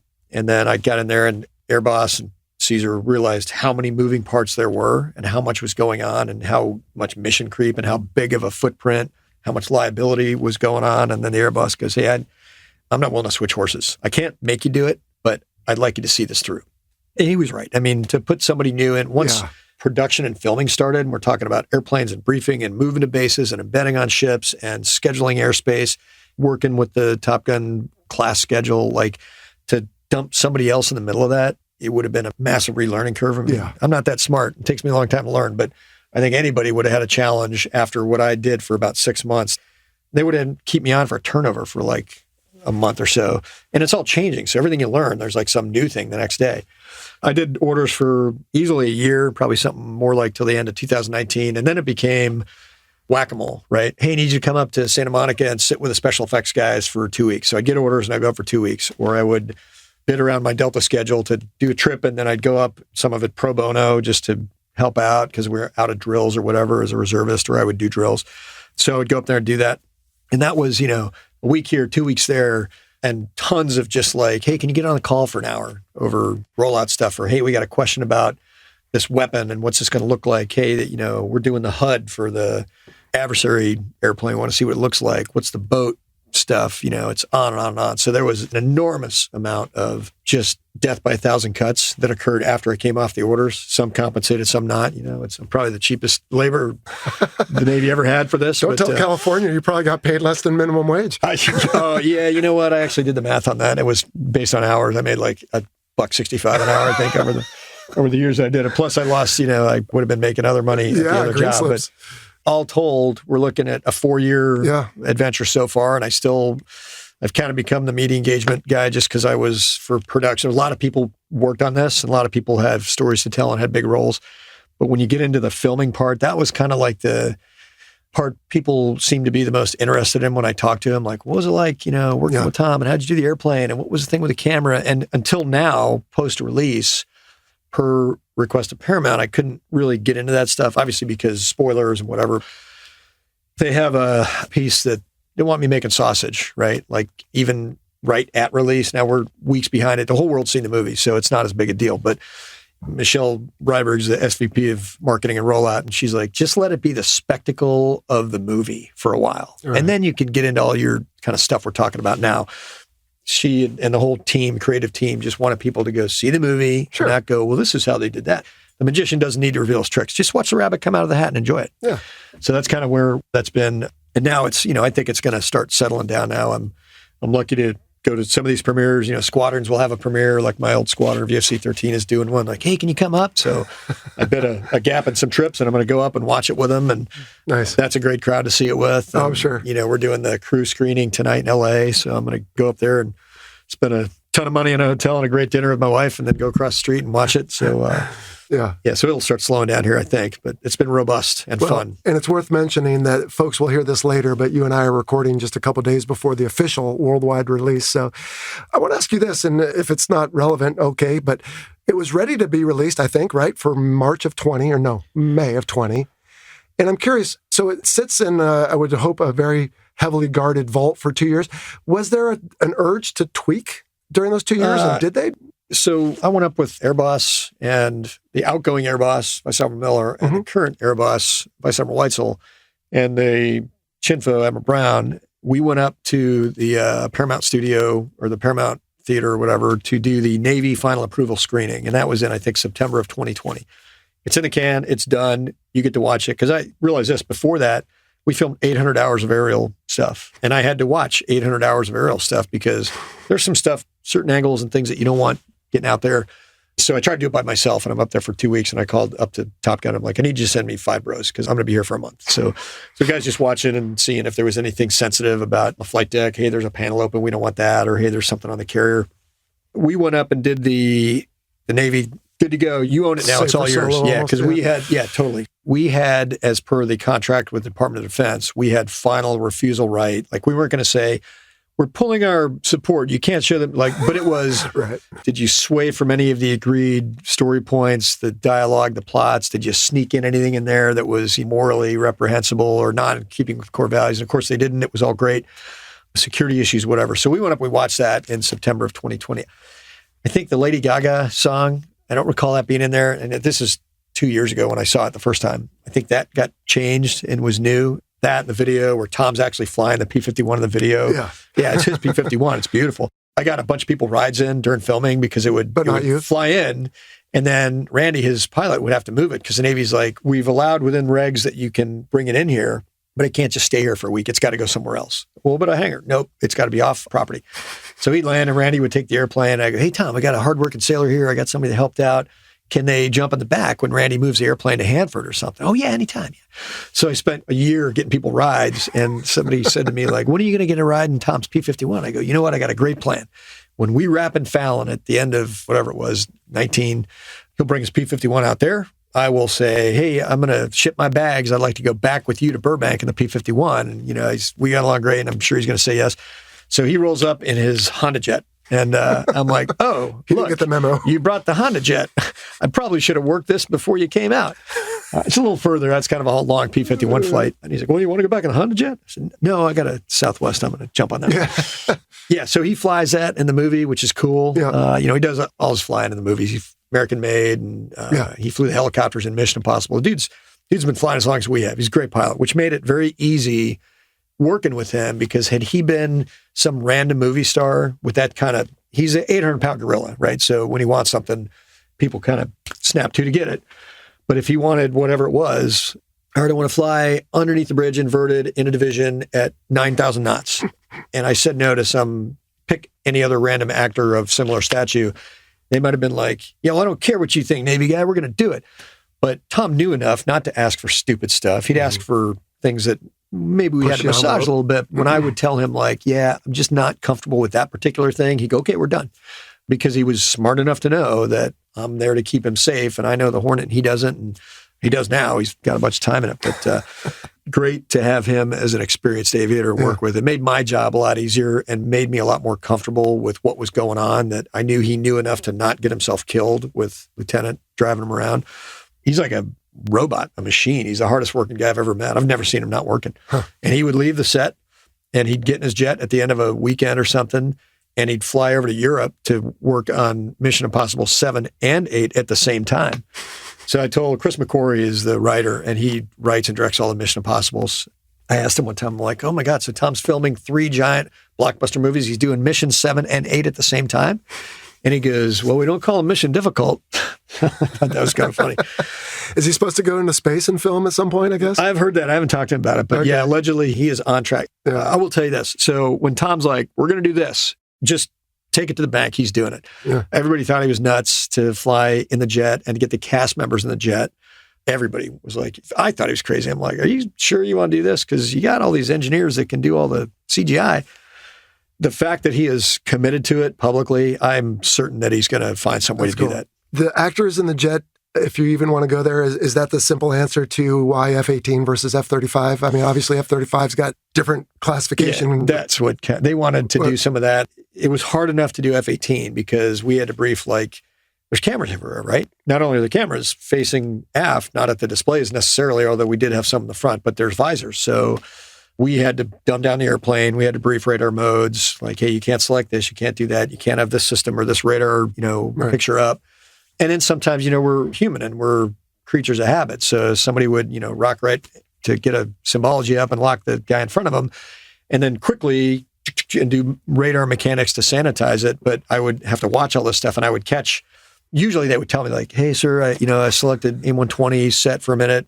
So we would have to go immediately take the tape into a room. I would take it, they'd delete it. Then you go to delete the delete box to make sure it's not out there. And then there was an agreement with DOD that stuff's like gone forever out there. It was a big expensive process to make it go away forever. Mm-hmm. But then back to what you're saying about the film that done in September of 2020, it probably went into some underground vault somewhere guarded by ninjas. Yeah. Like the secrecy around this not getting spillage was amazing. Everything they'd send me like to review these, you see all these little clips that we have, the behind the scenes stuff that's starting to trickle out. Mm-hmm.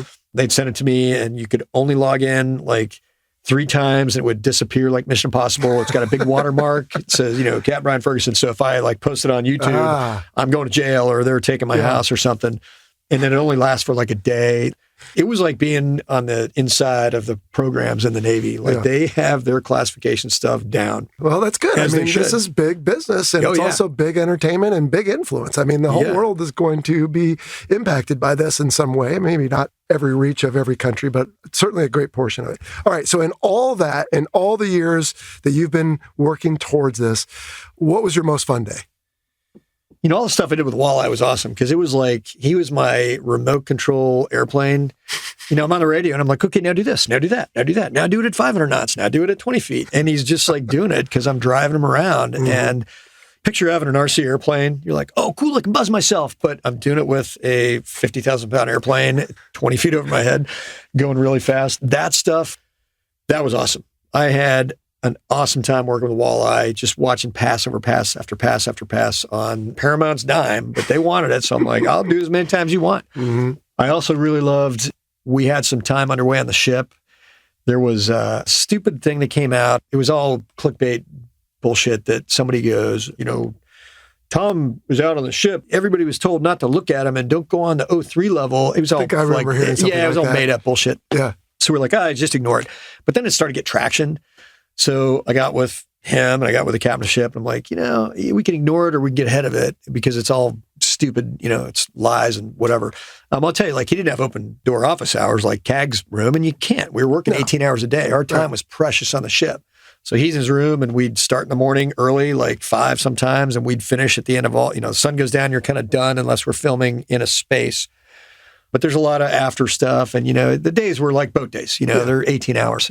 For him to have like, okay, Tom's available from 11 to midnight and he's getting up at 5, it just didn't make any sense.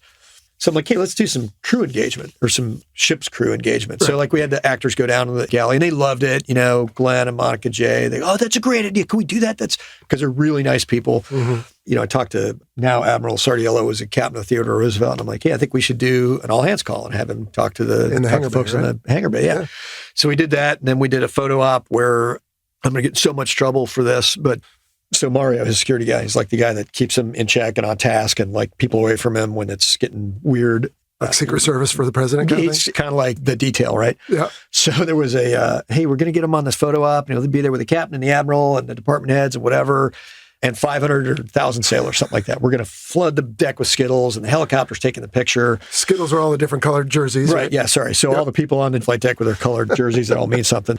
So I talked to Lois Sardiel. I'm like, hey, I got an idea. So let's get him up there. And then when the photo op's done, the Paramount photographer will take pictures of you guys. I will get rid of Mario. Hey, I'm sorry, Mario. I love you, man. But I'll get rid of Mario for a minute. And then you just turn him around and start him working the crowd. It is what it is. So I think I said something like, hey, Mario, there's a guy over there with a cell phone taking pictures. And what? So he's really good at his job. He's got a really hard job and he's really good at it. He's a great dude. So he like goes over and looks and Tom turns around and there's like the entire V1 division or something. And so he starts shaking hands and that dude stood up on the flight deck for an hour and shook all those hands, set out all those sailors. That's cool. We had a number of those engagements, you know, in Fallon. I'm riding in with him in the car and it's early morning. And I knew there's some maintenance issues with the jet. And I'm like, just not something he might normally think about because he's got so many things going through his head. And I'm like, hey, Tom, I need you to do me a favor. When we go in there, before we go into the trailer to brief, I need to take you in the maintenance room. They're just wrapping up. And kids that were there last night, I say kids respectfully, but the young sailors that were in there last night working on the jets are still there. They have been working all night to make sure that we have what we need to do the launch this morning. I would love it if you would come in, just a flyby, just say hi, 30 seconds, don't need to anchor, whatever. And he's like, oh, I'd love to do it. The rest of their lives. But totally, because, you know, if you're, for us, we're like, yeah, you play me. But if you're 20 and this giant movie star walks into the room and says, hey, thanks for working on the jets, it like life-changing, right? Yeah. I know we're pressurized time and I know we're like every second counts, but I could really use you doing this and that would be good for them. Oh, absolutely. So he goes in there, we walk into this space that doing the maintenance dead out of, and he walks in. He's in there for 10 minutes just talking to him. Just gave out coins and stuff and shaking hands. So there was a lot of really good sailor engagement. So like those are the days that I remember where, and not just Tom, like we talk about Tom because he's 800-pound gorilla, but when you take somebody whose time is valuable like that, who gets it and is willing to go and engage with, you know, our young sailors. Did you see the picture from the premiere where the young sailor, female at the Lowry Theater, comes up and bumps into him by accident because he kind of got through the crowd and somebody's getting the whole thing like speed lens. Oh, I'm sorry. And he looks and he gives her a big handshake and the Secretary of the Navy standing right there and she's an E3. So biggest smile I've ever seen. Like those are the days that of this whole experience, you know, our sailors are gold and they're amazing and they're not paid what they're worth and they work too much. And when you can get them these little things that mean so much to them by getting these personal interactions with somebody that, you know, like I don't want to get into a big thing about credits, but you get these occasional sailor that worked all night to paint a jet or something. And, you know, if you can get their name in there or something so that their mom sees it, or you get somebody as an extra and you go, hey, tell your mom that you're going to be in the scene where you're the guy driving the tug that brings the airplane up to Tom. You know, because I love these Hollywood people. They're great, but those are our people, right? Yeah. So what you can do for them, like you just watch them light up when something like that happens. No whether doubt. It's Tom or whoever. Those were a lot of the good days, and I really enjoyed those. No doubt. And obviously flying. I jump in the back of airplanes. So we talked at the very beginning about what the Navy's goals were. Obviously, Paramount had their goals as well. But as you now, as a citizen and a Navy guy and fighter pilot and everything else, look at the final outcome, are you satisfied? Did the Navy get what they wanted? Yeah, I think the Navy's going to get more than what they wanted. You know, there's that 500% number. I get every interview I do, I get asked 500% recruiting in 86. I have no idea. I'm sure it was something, right? It's at least one dude. It's me and probably you and everybody else who won't admit it. I already wanted to do it. Okay, got it. Liar. As far as you know. Yeah.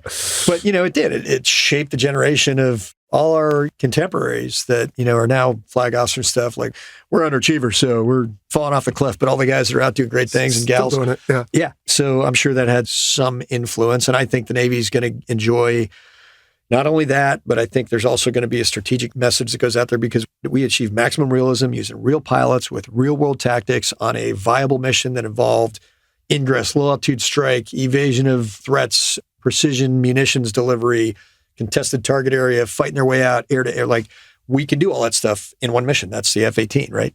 I think this will give pause to other nations who want to test us, and they're going to look at it, not because they saw the movie, so they're going to back out, but they're going to look at it and be like, so that's something to think about, huh? Yeah. So I think there's some of that. And I think, there's going to be it's going to highlight the professionalism and lethality of the Navy to maybe even some policymakers like, wow, the Navy's really important. And their ability to send a runway anywhere on the planet within 96 hours and deliver precision munitions is a good thing. And we'd forgotten about that because we don't think about it every day. So I think there's a ton of second, third, fourth, fifth order effects that will come out of this that will be great for the Navy, great for America, and great for other services, right? There's the Air Force has their spot at the beginning. It's like at the beginning of Top Gun Maverick, there's a Air Force recruiting trailer. Well played, Air Force, well played. But, good for them. And people are going to join the Army and the British Special Force. Like, it's going to showcase the military in a way that I think everybody wins. And for the low, low price of didn't cost us nothing except a lot of hard work. So I think the American taxpayer is a huge winner on this because we're getting a huge return on a zero investment other than our time. Clearly, you invested a lot of yourself in it. So I think if I may speak for all the listeners and audience, thank you for your dedication to the film and for your time today. I got to ask you, so last time I asked you, I'm still doing the Navy thing. You're still flying. In fact, you moved seats since then, right? You left seat now at Delta? Yeah, congratulations. Captain. I could do that, but I'm just comfortable where I am for now. So anyway, so what's the future hold for you now? Do you like this gig? It sounds like you enjoyed it. Jello, when I was doing it, the big joke on the set to all the people, the crew was like, I'll never work in Hollywood again. It was a great experience, but it was like SEER school. Like, you don't like it when you're doing it, but you look back and you're like, man, that was awesome. It was not awesome, but it was a great experience. And frankly, some of the stress was buying risk for a lot of senior leadership. And if I messed it up, it was going to be Ferg messed it up, not the Navy sucks or whatever. But it would have been horrible for the Navy if something went wrong. So, every time 4 lieutenants who are super capable and the greatest fighter pilots in the world take off, there's still 4 lieutenants in their 20s and they're going to go do some weird shit on the range with a camera with movie stars in the back.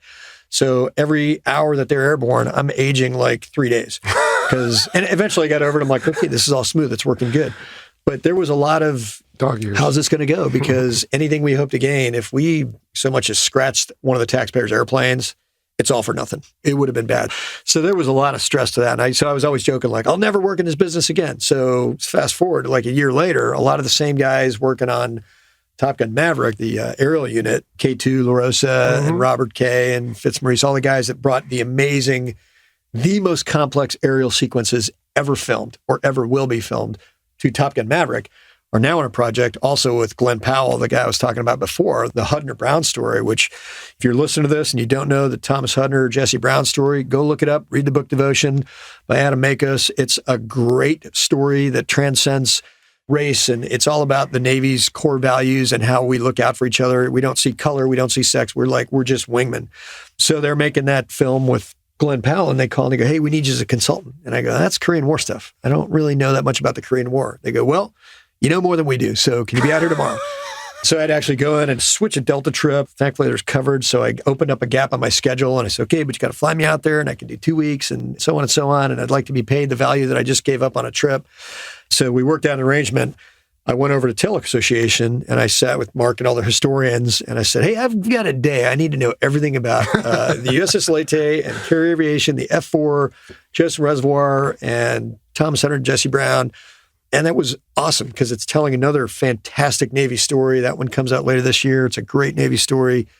Great director, Bruce Dillard, and Glenn Powell plays Thomas Hudner. And I got to meet Thomas Hudner's son, who's awesome. Production assistant goes, hey, this is Tom, can you walk him around? Because there's some of the same PAs and they knew us personal. I want to help out. So I'm like, yeah, if you can keep up, man, I got 2 radios and Nikes on, but I'm running around because the movie set's busy. And I kept looking at him. And I'm like, that guy looks so familiar. I go, Tom, I don't know where I know you from. So familiar. What's your last name? He goes, Hudner. I'm like, no, your last name. He goes, Tom Hudner. I'm Thomas Hudner Jr. I'm like, oh, like Thomas Hudner. He goes, yeah. So it was his son, and he had the Medal of Honor with him, which if you watch the movie, Glenn Powell actually puts on when the president gives him the Medal of Honor. It's actually Thomas Hudner. Yeah, wow, it's not a prop. Tom Hudner Jr. is in the audience, and he's like, hey, so I got a question. Would you like to use the actual one? They're like, oh, we'd love to if we could get it. And he goes, well, it's in my backpack. So he gives it to him. So Glenn is getting the actual Medal of Honor put on, which was amazing. And then at the end, he gave me his dad's coin. he goes, I really appreciate your passion in this and tell my dad's story. And so here, I think he'd like you to have this. So that was really cool. And so, who knows if the opportunity is right and somebody thinks I have something to offer, then they're, A, probably wrong, but B, You spent the last 2 hours trying to prove that, and I think I'm going to tell you you're wrong. So yeah, well, anyway. So yeah, it's if the right opportunity comes up and it's a good story, like these were Navy stories. So this is my whole life's been about, right? Outside of my wife and my kids is the Navy. It's our passion. It's what we love, and we defend it violently. So I'd certainly tell another Navy story for sure. But I think it'll be a while before Top Gun 3 comes out. So I think I'm good there. You mentioned something about the Blue Angels earlier. What can you tell us about that real quick? Yeah, so there is a work in progress now for the 75th anniversary of the team's documentary. If you remember Around the World at Speed of Sound, when Rugdance Wooldridge was the boss, and there was this thing with Dennis 90s, Quaid. right? So I watched that Around the World at Speed of Sound right when I joined the Navy. I'm like, now I'm in the Navy. I want to be a Blue Angel. That part didn't pan out. But hey, I'll take a solo ride if you're listening there, boss Kesselring. I get an email from Greg Wooldridge. And I'd watched that video. I literally watched it till I wore it out, VHS, bought another one, and had ironically seen it in my garage, cleaning some stuff out like a week prior. The old VHS, Around the World Speed of Sound. I get this email from him, and he goes, "Hey, Ferg, it's a Rugdance. I was in a video." And I'm like, it was cooler than meeting, some of the people in the other movie. I'm like, that's Rugdance. He's the one in the movie, the thing with Dennis Quaid. Oh, that's so cool.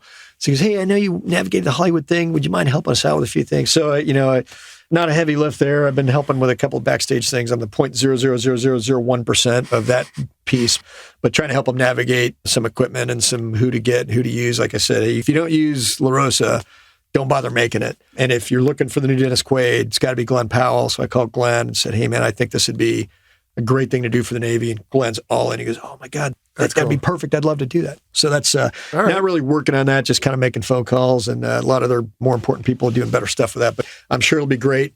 And it'll showcase, the amazing team and what they do for America and their recruiting. It's going to be a great year for Navy recruiting. Sounds like it. Yeah. So I don't know if you have this sensation, but at different points in my life, I can remember one small detail of something super well. Now, I can't remember important stuff, but that video you're talking about, remember they go to like Romania or something, right? The Blue Angels go overseas. They're showing Captain Woolrich at an air show, and he's just met his general counterpart or whatever, and an airplane flies over. And what does he do? He turns and looks. Oh, yeah. Do you remember that? Like we all do. Exactly. Yeah. And I remember seeing that when I was a young man. I'm thinking, here's a guy who's done so much, and he still turns and looks. Yeah. I think my 20th anniversary is at Mr. A's. Why? Because it looks at final for Lindbergh. Also because I love my wife, want to take her somewhere nice. Of course. Yeah, we all do that. It's amazing. Yeah. And we'll do it till the day we die. We'll be in our wheelchairs. I think you're right. An airplane will go overhead or drone or whatever. If my neck will still turn. And we'll look at it. So, all right, Ferg, in the 1986 Top Gun, we all see the students. We see basically two instructors, right? And we all know that for those of us who've been to Top Gun, that is not realistic. On this one, we see a bunch of graduates, and we see Tom Cruise as Maverick come back and teach them. It's called Top Gun Maverick, but we don't really see what Top Gun does day in, day out, which frankly, if they made a movie about reality, would probably be pretty boring. But we see the product of that in the actors that are these patch wearers and wearing real Fleet Squadron patches, by the way. That was cool. Yeah. But they're wearing the Top Gun patch on their sleeves, so they're graduates, and we see what they're capable of. I don't know. You tell me. I mean, how do we get the word out any better than that about what the folks up in Fallon really do day in and day out? Well, I'll tell you, so you said something like it would be a documentary. There is a documentary coming out. I'm sure you're aware of it. And that's going to show kind of the behind the scenes to the extent that we can at our classification levels. So that'll show like how we make the sausage and the day to day. Because you're right, people don't realize. They watch the movie like, wow, combat power is cool. Naval aviation is awesome. But to get there, there's, as you well know, there ain't no 12-hour days at Top Gun. Whether you're going through as a class or, that's Saturday when there's nothing in the building and you're just in the book. What they don't get is what goes into that. So this is the Christmas morning, right? Everything else is the 364 days leading up to Christmas, which is what happens at Top Gun. The movie is Christmas morning. Bombs on target, we win. Back to the ship, have a slider. High fives. What I think is important to pull out of this that's going to be hard for the public and Joe the plumber to tease out because they're just like, yay, Christmas morning, we win, victory in combat, is the Top Gun, the Navy Fighter Weapons School as an institution for over 50 years has been delivering behind the scenes this pinnacle, amazing combat power of taking people in, getting them as smart and as good as anybody on the planet, best fighter pilots on the planet, period, right? And to be able to take that and push it out to the fleet, like, the Jedis or whatever, to get to a point where right now, today, and every day since, we can go anywhere in the world against any adversary tonight and win in combat decisively because of Top Gun. It's a culture, excellence, lethality that has, everybody tries to replicate it, even with the Navy lines, and nobody ever quite gets to Top Gun, right? There's a lot of different services and a lot of Navy schools and communities that do a very good job of trying to replicate it, but there's only one Top Gun. And the result is if you go up against not even a Top Gun instructor or graduate SFTI or just a lieutenant in the fleet squadron who's got an SFTI, a strike fighter tactics instructor, somebody who's been to the school, back out in the fleet, wearing the patch, teaching all the techniques, tactics, procedures, just that standard fleet lieutenant, you're going to lose against that guy or gal in combat because of everything that comes down and trickles down from Top Gun into the fleet. So I think it's important to realize that Top Gun as an institution, and for over 50 years, has generated decisive naval air combat power and always will. Nobody's going to win against that team. 2022 is the 53rd year. We had our anniversary right before COVID and celebrated 50. And I agree. I went as a relatively senior lieutenant, and it was not quite the halfway point in my career, and yet it was the high water mark of my career being there. Because while I appreciate what you said about the best fighter pilots, I would say that was everyone else. I was decidedly average on the staff, but it was incredible. The murder board, the tactics they come up with, their procedures, the flying, there's none better. So yeah, I totally agree. No such thing as average up in the school, right? What about the Navy for you? The Navy, so I'm coming up on 30 years next year, so mandatory retirement as an 06. As we learned in the movie. Yeah. Maybe I'll be in for 38 years or whatever as a captain. So yeah, and then that'll be time to, I hope I've done some good along the way and take care of some folks. And I feel good that this was for my small part in it, was something that will have impact on another generation and to get us to where we need to go to be combat ready and lethal. Yeah. Yeah, it'll be good to kind of get back to having only one job, because I've got like 4 now. So to just play with the kids and the wife and the dog and sit around and be bored. Well, as long as they still love you, and it sounds like they do, I think you've probably balanced them all very well. So congratulations on that. Thank you for what you did for all movie lovers and the Navy and everyone that you helped with this movie. And just for your couple hours today to talk about it, it's been really amazing. Normally, Ferg, as you know, at the end of our episodes, I always ask about call signs. I did that with you back on episode 2, so I think we know that one. There's something that's been bothering me ever since then. Hopefully you have forgotten, probably most viewers too, but I owe you a public apology, because when I was a brand new podcaster, I didn't know anything. I remember doing the editing myself. Thank goodness I've got a producer now. And on the next episode 3, I made some cockamamie statement like, oh, Ferg was smacking his lips, I must have fed him some peanut butter, some stupid thing. And so I didn't need to say that. It was unnecessary for a guy who gave me his time. Water under the bridge. Well, thank you. But I've always wanted to apologize publicly, so now you have it. Thank you, brother. I'll take a bottle of peanut butter whiskey. How about that? Do they make such things? Yeah, it's good for a shot. I wouldn't buy a whole bottle. So okay, fair enough. I'll take Angel's Envy instead. All right. Man, this was awesome. And again, thanks. I'll let you have the parting shots, last words. I know you've heard this kind of from some other guests, but it's important to reiterate that. So you get Tom Cruise and all the actors and the crew are walking the red carpet and they're getting their fame and accolades, but what they're really doing is telling the story of the men and women on the deck plate, the sailors, the chiefs. We obviously have warrants and civilians and officers, but it's the sailors and the chiefs who keep the Navy running day in, day out. They are the heroes of the film. Okay, Maverick is the character, but the sailors and the chiefs who are out there doing the job every day, right now, somewhere on the other side of the world at night, in the rain, on the flight deck, those are the heroes of not only the film, but the Navy itself. And that's who keeps us safe so that we can sit in here and do this. We can go to the mall, we can go to the movies and watch Top Gun Maverick for the 18th time or whatever, and not have to worry about the bad guy coming over the horizon, because we have young men and women out there downrange every day. And I just hope that they get a boost from this, because they are the machine. They're the true heroes of the story. A shout out to all my colleagues, my sailors and chief petty officers and everybody in uniform. And then finally, just the families, because we can't do what we do without the support of the families. And that's a huge part. And it's a really, really hard job to be able to send your loved ones away into harm's way and wait. So shout out to, all of them and the families. And of course, my beautiful wife who's been supporting me for so long. Susan, I love you. I'm just glad that we have such a great country and such great patriots all over the world in the Navy. You've been listening to the Fighter Pilot Podcast, brought to you by BVR Productions. Got a question for the show? Email us at questions@fighterpilotpodcast.com or leave a message on our listener line at 877-MACH-101. That's 877-622-4101. Be sure to follow us on your favorite social media platform and check out our website, fighterpilotpodcast.com.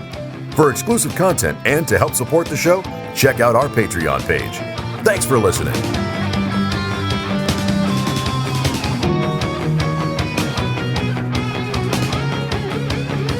Nicely done, Navy. God bless America.